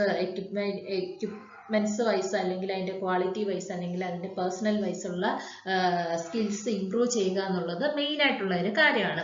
അപ്പൊ അതിൻ്റെ അകത്ത് മെയിൻ ഒബ്ജക്റ്റീവ് എന്ന് വെച്ച് കഴിഞ്ഞാൽ എന്താണ്, ഓരോ സ്റ്റേറ്റ് ഫുഡ് ലബോറട്ടറീസും NABL അക്രഡിറ്റഡ് ആയിരിക്കണം. ഇനി അങ്ങനെ അല്ല എന്നുണ്ടെങ്കിൽ NABL അക്രഡിറ്റേഷൻ കിട്ടാൻ വേണ്ടിയിട്ടുള്ള കാര്യങ്ങൾ അവർ ചെയ്തിരിക്കണം. അതുപോലെ തന്നെ എല്ലാ നോട്ടിഫൈഡ് ലാബ്സും ഈ ഒരു പ്രോഗ്രാമിൽ ഇൻക്ലൂഡഡ് ആയിരിക്കണം. അവരുടെ ആ ഒരു പേഴ്സണൽസിന്റെ ഫുഡ് അനലിസ്റ്റുകളുടെ സ്കിൽ ഇംപ്രൂവ് ചെയ്യാൻ വേണ്ടിയിട്ട് ഈ ഒരു പ്രോഗ്രാമിൽ ഇൻക്ലൂഡഡ് ആയിരിക്കണം എല്ലാ നോട്ടിഫൈഡ് ലബോറട്ടറീസും. അതുപോലെ തന്നെ എന്താണ് പറയുന്നത്, ഇതുകൊണ്ട് നമുക്ക് ആ ഒരു പേഴ്സണൽസിന്റെ സ്കിൽസ് മാത്രമല്ല ആ ഒരു ടെസ്റ്റിംഗ് ഫെസിലിറ്റീസിന്റെയും കൂടി ക്വാളിറ്റി നമുക്ക് ഇംപ്രൂവ് ചെയ്യാനായിട്ട് പറ്റും. ഇങ്ങനെ ഈ ഒരു പ്രോഗ്രാം വഴി നമുക്ക് ആ ലാബിൽ യൂസ് ചെയ്യുന്ന ടെസ്റ്റിംഗ് മെത്തേഡ്സിന്റെ അല്ലെങ്കിൽ ടെസ്റ്റിംഗ് ഫെസിലിറ്റിയുടെ കാര്യങ്ങൾ ഇംപ്രൂവ് ചെയ്യാനായിട്ട് പറ്റും. അതുപോലെ തന്നെ അതിൽ വർക്ക് ചെയ്യുന്ന ഫുഡ് അനലിസ്റ്റുകളുടെ കപ്പാസിറ്റി, സ്കില്ല് അതൊക്കെ ഇംപ്രൂവ് ചെയ്യാനായിട്ട് ഈ ഒരു സ്കീം വഴി പറ്റും അല്ലേ. അപ്പൊ അതിന് വേണ്ടിയിട്ട് എന്താണ് അവർ പറയുന്നത്, ട്രെയിനിങ് കൊടുക്കണം ഈ ഒരു പേഴ്സണൽസിന്. വേണ്ടുന്ന ട്രെയിനിങ് പ്രൊവൈഡ് ചെയ്തുകൊണ്ട് അവരുടെ കപ്പാസിറ്റീനെ ഇൻക്രീസ് ചെയ്യണം. അതാണ് പറയുന്നത്. അപ്പോൾ ട്രെയിനിങ് പ്രോഗ്രാംസും സെമിനാർസും ക്ലാസ്സും ഒക്കെ കണ്ടക്ട് ചെയ്യണം. അതാണ് ഈ ഒരു കപ്പാസിറ്റി ബിൽഡിംഗ് വഴി ഉദ്ദേശിക്കുന്നത്. ഓക്കെ. ഇനി കപ്പാസിറ്റി ബിൽഡിങ്ങിൻ്റെ അകത്ത് വരുന്ന അടുത്ത പോയിന്റ് എന്താണ്? എല്ലാ ഫുഡ് അനലിസ്റ്റുകളും അതുപോലെ തന്നെ ലബോറട്ടറി സ്റ്റാഫ്സും ഈ ഒരു അനലിറ്റിക്കൽ ടെക്നിക്ക്, ലേറ്റസ്റ്റ് ആയിട്ടുള്ള എല്ലാ അനലിറ്റിക്കൽ ടെക്നിക്സും മെത്തേഡ്സും അറിവുള്ളവരായിരിക്കണം. അതാണ് ആ ഒരു കപ്പാസിറ്റി ബിൽഡിങ്ങിൻ്റെ അകത്ത്. അപ്പോൾ അതറിയാൻ വേണ്ടിയിട്ട് അതിന് അനുസരിച്ച് അവർക്ക് ട്രെയിനിങ് കൊടുത്തിരിക്കണം. Okay. Trained man power is perhaps the most critical input required for enquiring quality test result. നമുക്ക് നല്ല ക്വാളിറ്റി ആയിട്ടുള്ള ഒരു ടെസ്റ്റ് റിസൾട്ട് കിട്ടണമെങ്കിൽ എന്ത് വേണം? ട്രെയിൻഡ് ആയിട്ടുള്ള മാൻ പവർ വേണം, അല്ലേ? അതുപോലെ തന്നെ എന്താണ് ഈ ഒരു ട്രെയിനിങ് കൊണ്ട് രണ്ട് രീതിയിലുള്ള ഉദ്ദേശങ്ങളാണുള്ളത്. ഫസ്റ്റ് വൺ എന്ന് പറയുന്നത് എന്താണ്? ജനറൽ ആയിട്ട് ഒരു ട്രെയിനിങ് കൊടുക്കുക, ടെസ്റ്റിംഗ് പേഴ്സണൽസിന് ജനറൽ ആയിട്ടുള്ള ഒരു ട്രെയിനിങ് കൊടുക്കുക. രണ്ടാമത്തേന്ന് പറഞ്ഞാൽ എന്താണ്? സ്പെഷ്യലൈസ്ഡ് ട്രെയിനിങ് കൊടുക്കുക. എന്തിനെ ഫോക്കസ് ചെയ്തുകൊണ്ട്? സൊഫിസ്റ്റിക്കേറ്റഡ് ആയിട്ടുള്ള എക്യുപ്മെന്റ്സ് ഓപ്പറേറ്റ് ചെയ്യാൻ വേണ്ടിയിട്ട് സ്പെഷ്യലൈസ്ഡ് ആയിട്ടുള്ള ഒരു ട്രെയിനിങ് കൊടുക്കുക. അപ്പൊ അങ്ങനെ രണ്ട് കാര്യങ്ങളാണ് കപ്പാസിറ്റി ബിൽഡിങ്ങിന്റെ ട്രെയിനിങ് വഴി ഉള്ളത്. ഒന്നെന്ന് പറയുന്നത് ജനറൽ ആയിട്ടുള്ള ഒരു ട്രെയിനിങ് പ്രൊവൈഡ് ചെയ്യുക ടെസ്റ്റിംഗ് പേഴ്സണൽസിന് അല്ലെ ഫുഡ് അനലിസ്റ്റിന്. ഇനി രണ്ടാമത്തേന്ന് പറഞ്ഞു കഴിഞ്ഞാൽ എന്താണ്? സ്പെഷ്യലൈസ്ഡ് ആയിട്ടുള്ള ട്രെയിനിങ് കൊടുക്കുക. എന്തിന്റെ സ്പെഷ്യലൈസ്ഡ് ആയിട്ടുള്ളത്? സൊഫിസ്റ്റിക്കേറ്റഡ് ഇൻസ്ട്രുമെന്റ്സ് ഒക്കെ ഉപയോഗിക്കേണ്ട എങ്ങനെയാണെന്നൊക്കെയുള്ള ഒരു ഡീറ്റെയിൽഡ് ആയിട്ടുള്ള ഒരു ട്രെയിനിങ് കൊടുക്കുക. ഓക്കെ. അതിന് വേണ്ടിയിട്ട് അവരൊരു വെബ് ബേസ്ഡ് സിസ്റ്റം പ്രൊവൈഡ് ചെയ്തിട്ടുണ്ട്. ഫോർടെസ്റ്റ് എന്ന് പറയുന്നത് അതൊരു ഓൺലൈൻ എന്ന് വെച്ചാൽ വെബ് ബേസ്ഡ് ആയിരിക്കും. അതെന്ന് പറയുന്നത് ഈ ഒരു ട്രെയിനിങ് പ്രോഗ്രാമിനെ കുറച്ചും കൂടെ ഡെവലപ്പ് ചെയ്യാൻ വേണ്ടിയിട്ടാണ് അവർ ആ ഒരു വെബ് ബേസ്ഡ് സിസ്റ്റം ആയിട്ടുള്ള ഫോർടെസ്റ്റ് രൂപീകരിച്ചിട്ടുള്ളത് കേട്ടോ. അതുപോലെ തന്നെ എന്ത് ചെയ്തിരിക്കണം? ഓരോ പേഴ്സണൽസും, ലബോറട്ടറിയിലുള്ള എല്ലാ പേഴ്സണൽസിനും ഈ ഒരു ഒരു ട്രെയിനിങ് കൊടുത്തിരിക്കണം. അതുപോലെ തന്നെ നമ്മുടെ സ്റ്റേറ്റ് ഫുഡ് ടെസ്റ്റിംഗ് ലാബ്സ് എന്ത് ചെയ്യണം? NABL അക്രഡേഷൻ എടുക്കാനായിട്ട് അവരെ എൻകറേജ് ചെയ്യണം. എങ്ങനെ എൻകറേജ് ചെയ്യണം? അവർക്ക് ആ ഒരു NABL അക്രഡേഷന് ആവശ്യമായിട്ടുള്ള ഫീസും കാര്യങ്ങളും ഒക്കെ പ്രൊവൈഡ് ചെയ്തുകൊണ്ട് തന്നെ, അത് എടുക്കാനായിട്ട് ഒരു എമൗണ്ട് ആവും, ഫീസ് ആവും. അപ്പൊ അതെല്ലാം തന്നെ സ്റ്റേറ്റ് പ്രൊവൈഡ് ചെയ്തുകൊണ്ട് അവർക്ക് വേണ്ടുന്ന ക്വാളിഫിക്കേഷൻസും ക്ലാസ്സസും ഒക്കെ അവര് പ്രൊവൈഡ് ചെയ്യുക. അതൊക്കെയാണ് ചെയ്യേണ്ടത്. അതിനു വേണ്ടിയിട്ട് ഏകദേശം ഒരു 15 കോടി രൂപയോളം ഈ ഒരു കപ്പാസിറ്റി ബിൽഡിംഗ് പ്രോഗ്രാമിന് വേണ്ടിയിട്ട് അല്ലെങ്കിൽ ആ ഒരു സ്കീമിന് വേണ്ടിയിട്ട് FSSAI പ്രൊവൈഡ് ചെയ്തിട്ടുണ്ട്, അല്ലെ? ഒരു 3 വർഷം കൂടുമ്പോൾ ഒരു 15 കോടി രൂപയോളം ഇങ്ങനെയുള്ള ട്രെയിനിങ് പ്രോഗ്രാംസിന് വേണ്ടിയിട്ട് മാത്രം, അതിനെ ഇംപ്രൂവ് ചെയ്യിക്കാൻ വേണ്ടിയിട്ട് അല്ലെ കപ്പാസിറ്റി ബിൽഡ് ചെയ്യാൻ വേണ്ടിയിട്ട് ലബോറട്ടറി പേഴ്സണൽസിനെ കപ്പാസിറ്റി ബിൽഡ് ചെയ്യാൻ വേണ്ടിയിട്ട് ഏകദേശം ഒരു 15 കോടി രൂപയോളം 3 വർഷത്തെ ഇടവേള അനുസരിച്ച് അത് കൊടുക്കുന്നുണ്ട്, അല്ലെ FSSAI. അപ്പൊ ഇതിന് വേണ്ടിയിട്ട് സ്റ്റേറ്റ് എന്തൊക്കെയാണ് ഇനി കോൺട്രിബ്യൂട്ട് ചെയ്യേണ്ടത്? സ്റ്റേറ്റ് വൈസ് എന്തൊക്കെയാണ് ഈ ഒരു കപ്പാസിറ്റി ബിൽഡിങ്ങിന് വേണ്ടി സ്റ്റേറ്റ് എന്തൊക്കെ കോൺട്രിബ്യൂട്ട് ചെയ്യണം എന്ന് വെച്ച് കഴിഞ്ഞാൽ, ആദ്യം തന്നെ ട്രെയിനിങ് നീഡ് ചെയ്തിട്ടുള്ള ആരൊക്കെയാണ് ട്രെയിനിങ് കൊടുക്കേണ്ടതെന്നുള്ള ഒരു ലിസ്റ്റ് തയ്യാറാക്കുക. അതുപോലെ തന്നെ lab personnels, nominate lab personnels, okay, nominate ചെയ്യുക. ഏതൊക്കെ ലാബ് പേഴ്സണൽസിനാണ് ട്രെയിനിങ് വേണ്ടുന്നത് എന്നുള്ളത് നോമിനേറ്റ് ചെയ്യുക. അതുപോലെ തന്നെ അവരുടെ T&DA ട്രാവൽ അലവൻസും ഡിയർനെസ് അലവൻസും എല്ലാം കൊടുത്ത് അവർക്ക് ആ ഒരു ട്രെയിനിങ് ഉറപ്പാക്കി കൊടുക്കുക. അതുപോലെ തന്നെ NABL അക്രഡേഷൻ ഓഫ് ലാബിന്റെ NABL അക്രഡേഷനും ആ കാര്യങ്ങളും എല്ലാം സ്റ്റേറ്റ് പ്രോപ്പറായിട്ട് തന്നെ ചെയ്ത് സൂക്ഷിക്കുക. അപ്പൊ ഇത്രയാണ് സ്റ്റേറ്റിന്റെ ഭാഗത്തു നിന്ന് ഈ ഒരു സ്കീമിലേക്ക് അല്ലെങ്കിൽ സ്കീമിന്റെ അകത്ത് വരുന്ന ഈ ഒരു പോയിന്റ്, പർട്ടിക്കുലർ പോയിന്റ് ഉണ്ടല്ലോ, capacity building of food testing laboratories and personnels. ആ ഒരു പോയിന്റിൽ ഇത്രയും കാര്യങ്ങളാണ് ഉൾപ്പെട്ടിട്ടുള്ളത്. ഇനി നമുക്ക് അടുത്ത പോയിന്റ് നോക്കാം. അടുത്തതെന്ന് വെച്ച് കഴിഞ്ഞാൽ അടുത്ത പോയിന്റ് എന്ന് പറയുന്നത് incentivise states to utilise the facilities available in FSSAI notified private lab. അപ്പൊ പ്രൈവറ്റ് ആയിട്ടുള്ള FSSAI നോട്ടിഫൈ ചെയ്തിട്ടുള്ള പ്രൈവറ്റ് ലാബുകളുണ്ട്. അപ്പൊ അവിടുത്തെ ഫെസിലിറ്റീസ് വെച്ചിട്ട് സ്റ്റേറ്റ് ലാബ്സിനെ കുറച്ചും കൂടെ ഒന്ന് ഇംപ്രൂവ് ചെയ്യിപ്പിക്കുക. അപ്പൊ അതിന് വേണ്ടിയിട്ട് എന്തൊക്കെയാണ് ചെയ്യേണ്ടതെന്നുള്ളത് നമുക്ക് നോക്കാം കേട്ടോ. അപ്പൊ അതിന് വേണ്ടിയിട്ട് എന്തൊക്കെയാണ് ചെയ്യേണ്ടത്? നമ്മുടെ FSSAI തന്നെ പ്രൈവറ്റ് ലാബുകളെ ചുമതലപ്പെടുത്തിയിട്ടുണ്ട്, അല്ലെ പ്രൈവറ്റ് ലാബ്സിന്റെ സഹായം കൂടെ തേടുന്നുണ്ട് ഈ ഒരു ഫുഡ് ടെസ്റ്റിങ്ങിനൊക്കെ വേണ്ടിയിട്ട്. അതെന്തിനു വേണ്ടിയിട്ടാണ്? പെട്ടെന്ന് തന്നെ ടെസ്റ്റിംഗ് ഒക്കെ എത്രയും പെട്ടെന്ന് തന്നെ ചെയ്യാൻ വേണ്ടിയിട്ടും, അതുപോലെ തന്നെ ഒരു ഗവൺമെന്റിന് ഇൻഫ്രാസ്ട്രക്ചറിനെക്കാട്ടിലും പ്രൈവറ്റ് ലാബിലേക്ക് വരുമ്പോൾ അവരുടെ ടെസ്റ്റിംഗ് ഇൻഫ്രാസ്ട്രക്ചർ ഒക്കെ വളരെയധികം എസ്റ്റാബ്ലിഷ്ഡ് ആയിട്ടുള്ളതാണ്.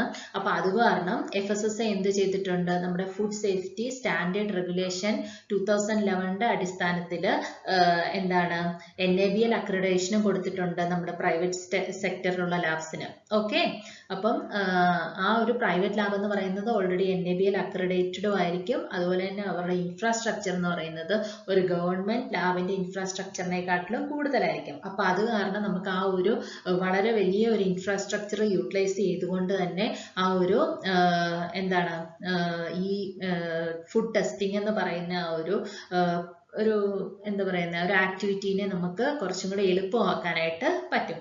ഇൻഫ്രാസ്ട്രക്ചർ മീൻസ് അവരുടെ എക്യുപ്മെന്റ്സ് ആണെങ്കിലും അവരുടെ ലാബ് ഫെസിലിറ്റീസ് ആണെങ്കിലും എല്ലാം തന്നെ ഗവൺമെന്റ് ലാബ്സിനെക്കാട്ടിലും ഒരു പന്തിയെങ്കിലും കൂടുതലും മുന്നോട്ടായിരിക്കും നിൽക്കുന്നത്. അപ്പൊ ആ ഒരു ഫെസിലിറ്റീസ് ഫുള്ള് യൂട്ടിലൈസ് ചെയ്തുകൊണ്ട് നമ്മൾക്ക് വേണ്ടുന്ന കാര്യവും നടക്കും, അവരുടെ കാര്യവും നടക്കും. അപ്പൊ ഇങ്ങനെ ഗവൺമെന്റ് വൈസ് എന്തെങ്കിലും ഒരു സാമ്പിൾ ഈ ഒരു പ്രൈവറ്റ് ആയിട്ടുള്ള എന്ന് വെച്ചാൽ FSSAI അക്രഡിറ്റഡ് ആയിട്ടുള്ള അല്ലെ NABL അക്രഡിറ്റഡ് ആയിട്ടുള്ള പ്രൈവറ്റ് ലാബിൽ ചെയ്യുന്നുണ്ടെങ്കിൽ അതിനും ഒരു കോസ്റ്റ് ആവുന്നുണ്ട് കേട്ടോ. അപ്പൊ ആ കോസ്റ്റ് എബൌട്ട് ഒരു 10 crores, എബൌട്ട് ഒരു 10 കോടിയോളം ഒരു 3 മാസത്തെ പീരീഡ് വെച്ചിട്ട് എന്ത് ചെയ്യുന്നുണ്ട്? അപ്പൊ ഇങ്ങനെ നമ്മൾ എന്തെങ്കിലും ഒരു ടെസ്റ്റ് NABL അക്രഡിറ്റഡ് ആയിട്ടുള്ള പ്രൈവറ്റ് ലാബിൽ ചെയ്യുന്നുണ്ടെങ്കിൽ അത് അവർക്ക് വേണ്ടിയിട്ടെന്നും പറഞ്ഞിട്ട് ആ വക ഒരു 10 കോടി ആ ഇനത്തിന് മാറ്റി വെച്ചിട്ടുണ്ട് FSSAI കേട്ടോ. അപ്പൊ അവരുടെയും കൂടെ ആ ഒരു ഫെസിലിറ്റി യൂട്ടിലൈസ് ചെയ്യുമ്പോൾ ചിലപ്പോൾ നമുക്ക് ഇതിനെ പെട്ടെന്ന് തന്നെ ഒരു പുതിയൊരു സ്റ്റേറ്റ് ഫുഡ് ലബോറട്ടറി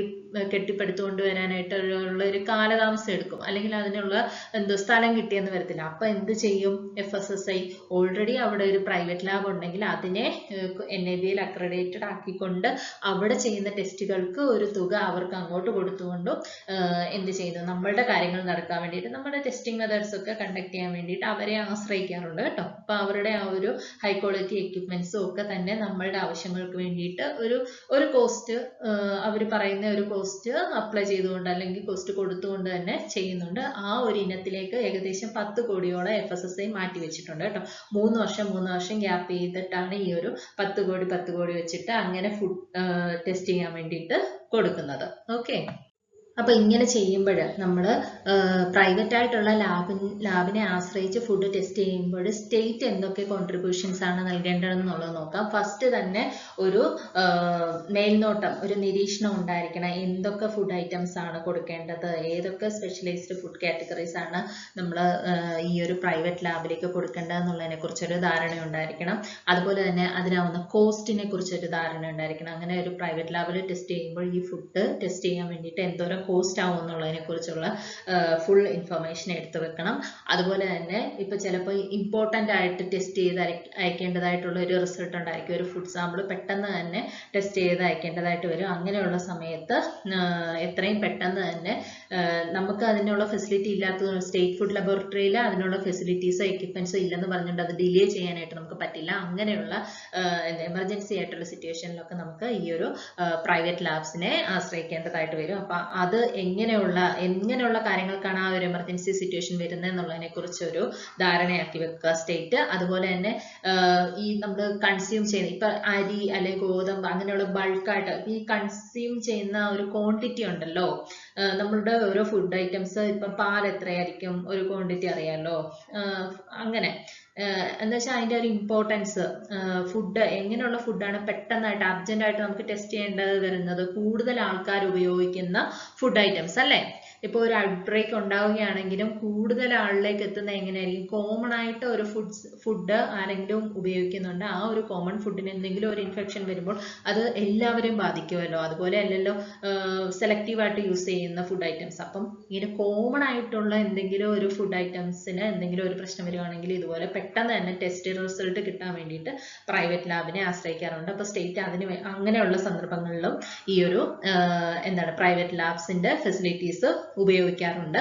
അതുപോലെ തന്നെ ഇതിന്റെ ടെസ്റ്റിംഗ് റിപ്പോർട്ട് ഒക്കെ ഷോർട്ടർ ടൈമിൽ തന്നെ അയക്കേണ്ടതായിട്ടുള്ള അത് ഞാൻ നേരത്തെ പറഞ്ഞു, നമുക്ക് പെട്ടെന്ന് തന്നെ റിസൾട്ടും ടെസ്റ്റും അനലൈസും എല്ലാം ചെയ്യേണ്ടുന്ന ഫുഡ് സാമ്പിൾസിന്റെ കേസസിൽ നമ്മൾ പ്രൈവറ്റ് ഇതിനെ ആശ്രയിക്കാറുണ്ട്. അത് അങ്ങനെയൊക്കെ ചെയ്യുമ്പോഴും സ്റ്റേറ്റിന്റെ ഒരു നിരീക്ഷണം, ഒരു മേൽനോട്ടം എല്ലാം തന്നെ ഈ വക കാര്യങ്ങളിലെല്ലാം ഉണ്ടായിരിക്കണം. കാരണം നമ്മളൊരു പ്രൈവറ്റ് ലാബിലേക്കാണല്ലോ കൊടുക്കുന്നത്, പക്ഷെ അതിൽ സ്റ്റേറ്റിൻ്റെതായിട്ടുള്ള ഒരു നിരീക്ഷണവും കാര്യങ്ങളും ഒക്കെ ഉണ്ടായിരിക്കണം എന്നാണ് പറയുന്നത്.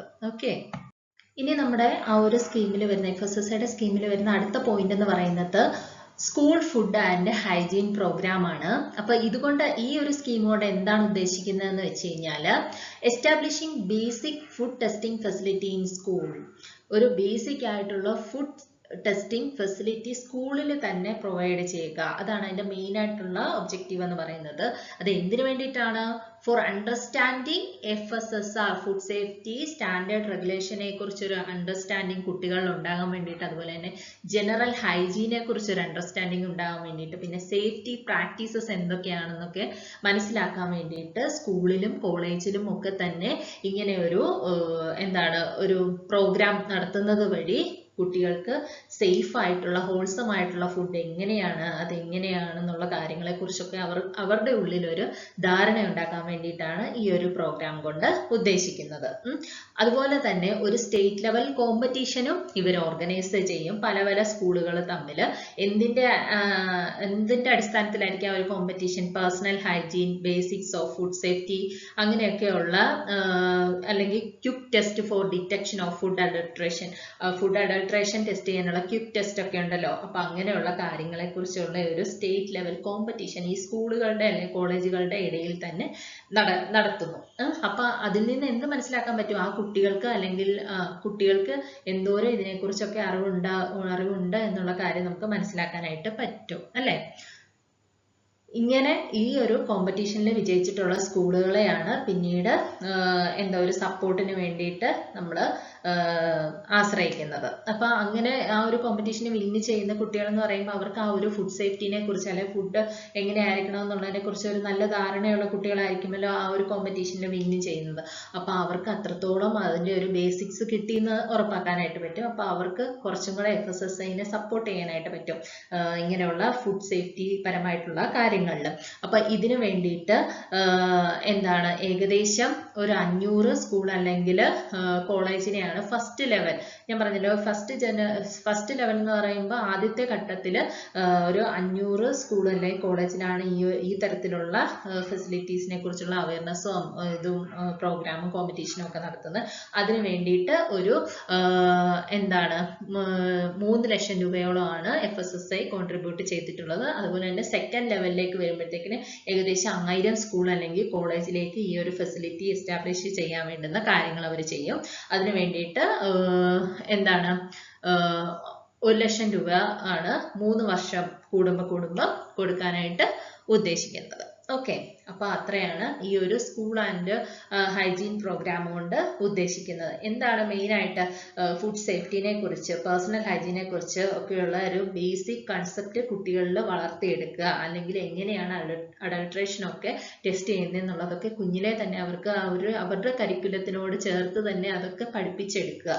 അങ്ങനെ വരുമ്പോൾ പുതിയൊരു തലമുറയ്ക്ക് ഫുഡ് സേഫ്റ്റി എന്താണ്, അല്ലെങ്കിൽ ഫുഡ് സേഫ് ആയിട്ടിരിക്കേണ്ടത് എന്തോരം ഇമ്പോർട്ടൻ്റ് ആയിട്ടുള്ള കാര്യമാണ് എന്നുള്ള കാര്യത്തിനെ കുറിച്ച് ഒരു ബോധം വരുമല്ലോ. അതിനു വേണ്ടിയിട്ടാണ് FSSAI ഇങ്ങനെ ഒരു പ്രോഗ്രാം കണ്ടക്ട് ചെയ്യുന്നത്. ഓക്കെ, ഇനി ഇതിനു വേണ്ടിയിട്ട് എന്താണ് സ്റ്റേറ്റ് പ്രൊവൈഡ് ചെയ്യേണ്ടത് എന്നുള്ള കാര്യം കൂടെ നോക്കാം. അപ്പൊ ഇതിനു വേണ്ടിയിട്ട് സ്റ്റേറ്റ് എന്തൊക്കെയാണ് കോൺട്രിബ്യൂഷൻ നൽകേണ്ടത്? ഇങ്ങനെ ഫുഡ് സ്കൂൾ ലെവലിൽ food and hygiene programme conduct ചെയ്യാൻ വേണ്ടിയിട്ട് സ്റ്റേറ്റ് എങ്ങനെയൊക്കെയാണ് ഹെൽപ്പ് ചെയ്യേണ്ടത്? എത്ര സ്കൂളുകളാണ് ഇങ്ങനെ ഈ ഒരു പ്രോഗ്രാമിന്റെ അണ്ടറിൽ അവർ ചെയ്യാൻ ഉദ്ദേശിക്കുന്നത് എന്നുള്ള ഒരു ലിസ്റ്റ് സ്റ്റേറ്റ് പ്രൊവൈഡ് ചെയ്യണം. അതുപോലെ തന്നെ എന്ത് ചെയ്യണം? ഓർഗനൈസ് ക്വിസ് കോമ്പറ്റീഷൻ അല്ലെ, ക്വിസ് കോമ്പറ്റീഷനും അതുപോലെയുള്ള കാര്യങ്ങളൊക്കെ നടത്തിക്കൊണ്ട് കുട്ടികളിൽ എന്തോരം ഫുഡ് സേഫ്റ്റിനെ പറ്റി അല്ലെ ഹൈജീനെ പറ്റി അവർക്ക് അവയർനെസ് ആയിട്ടുണ്ട് എന്നുള്ള കാര്യത്തിനെ കുറിച്ച് അറിയാൻ വേണ്ടിയിട്ട് ഒരു ക്വിസ് പ്രോഗ്രാം ഒക്കെ കണ്ടക്ട് ചെയ്യുക. അങ്ങനെ ആ ഒരു അവയർനെസ് കൊടുക്കാനും അതുപോലെ പുതിയൊരു തലമുറയെ ഫുഡ് സേഫ്റ്റി പരമായിട്ട് അല്ലെങ്കിൽ സേഫ് ഫുഡ് എങ്ങനെ കൺസ്യൂം ചെയ്യണം എന്നുള്ള ധാരണയിലൊക്കെ വളർത്തിയെടുക്കാനായിട്ട് സ്റ്റേറ്റ് ഇങ്ങനെയൊക്കെ തന്നെ കോൺട്രിബ്യൂട്ട് ചെയ്യുക. ഓക്കെ, അങ്ങനെ ആ ഒരു ക്യൂസ് ഒക്കെ സംഘടിപ്പിക്കുമ്പോൾ കിട്ടുന്ന കുറച്ച് ഫണ്ട്സ് ഒക്കെ ഉണ്ടല്ലോ, ആ ഫണ്ടിനെ നമ്മൾ ബേസിക് ഫുഡ് ടെസ്റ്റിംഗ് ഫെസിലിറ്റീസിൻ്റെ ഉന്നമനത്തിന് വേണ്ടിയിട്ടും അതിൻ്റെ അവയർനെസ്സിന് വേണ്ടിയിട്ടും ഒക്കെ ഉപയോഗിക്കുക. അങ്ങനെയൊക്കെയാണ് എന്താണ് FSSAI ഈ ഒരു school food and hygiene programme conduct ചെയ്യുന്നത് വഴി എന്താണ് ഉദ്ദേശിക്കുന്ന കാര്യങ്ങൾ. അപ്പോൾ അത് ക്ലിയർ ആയെന്ന് വിചാരിക്കുന്നു. അപ്പോൾ സ്റ്റേറ്റ് ഫുഡ് ലബോറട്ടറീസിനെ അപ്ഗ്രേഡ് ചെയ്യാൻ വേണ്ടിയിട്ട് FSSAI ഒരു സ്കീം ഉണ്ടാക്കിയിട്ടുണ്ടായിരുന്നു. അതിൻ്റെ ഉള്ളിൽ വരുന്ന 6 പോയിന്റ്സിനെ കുറിച്ചാണ് നമ്മളിപ്പോൾ ഇവിടെ ഡീറ്റെയിൽ ആയിട്ട് ഡിസ്കസ് ചെയ്തത്. എല്ലാവർക്കും മനസ്സിലായെന്ന് വിചാരിക്കുന്നു. ഇനിയിപ്പോൾ ഈ ഒരു സ്ലൈഡിൽ എന്ന് പറയുന്നത് ജസ്റ്റ് ഫുഡ് ടെസ്റ്റിംഗ് ചെയ്യുന്നതിൻ്റെ റേറ്റ് ആണ് കേട്ടോ. സ്റ്റേറ്റ് ഫുഡ് ലബോറട്ടറീസിൽ ഫുഡ് ടെസ്റ്റിംഗ് ചെയ്യുന്നതിൻ്റെ ഒരു റേറ്റിൻ്റെ ഒരു ജസ്റ്റ് ടേബിൾ ഞാൻ പ്രൊവൈഡ് ചെയ്തിട്ടുണ്ടെന്നേ ഉള്ളൂ. അതിനകത്ത് ഓൾ കാറ്റഗറീസ് എക്സെപ്റ്റ് ഈ ഒരു സെക്കൻഡ് പാർട്ടിൽ കൊടുത്തിട്ടുള്ള എയിലും ബിയിലും പെടാത്ത ബാക്കി എല്ലാ ഫുഡ് ഐറ്റംസും ഒരു സ്റ്റേറ്റ് ഫുഡ് ടെസ്റ്റിംഗ് ലബോറട്ടറിയിൽ ടെസ്റ്റ് ചെയ്യുന്നതിന് 5000 rupees ആണ് കേട്ടോ ആവുന്നത് ഫുഡ് ടെസ്റ്റ് ചെയ്യാൻ വേണ്ടിയിട്ട്. ഇനി താഴെ പറയുന്ന ചില ഐറ്റംസിന് ഏകദേശം 12,000 rupees ആണ് ടെസ്റ്റിംഗ് ഫീസ് ആയിട്ട് വരുന്നത്. അപ്പോൾ അത് ഏതൊക്കെ ഐറ്റംസ് ആണ് 12,000 രൂപയാവുന്നത്? ഇൻഫന്റ് ന്യൂട്രീഷൻ ഫുഡ്സ് ഒക്കെ 12,000 രൂപയാവും. അതുപോലെ infant milk food, infant formula, milk cereal based complementary foods, പിന്നെ processed cereal based complementary food, അതുപോലെ തന്നെ packaged drinking water and mineral water. ഇതിന്റെ ഒക്കെ ടെസ്റ്റിങ്ങിന് വേണ്ടിയിട്ട് ഏകദേശം 12,000 രൂപയാണ് കേട്ടോ അവർ ചാർജ് ചെയ്യുന്നത്. ബാക്കി എല്ലാ ഫുഡ് ഐറ്റംസ് ടെസ്റ്റ് ചെയ്യുന്നതിനും 5,000 രൂപയാണ് ആവുന്നത്. അപ്പോൾ ഇന്നത്തെ ക്ലാസ്സിൽ നമ്മൾ എന്തൊക്കെയാണ് പറഞ്ഞത്? ക്ലാസിഫിക്കേഷൻ ഓഫ് ലബോറട്ടറിനെ കുറിച്ചാണ് പറഞ്ഞത്.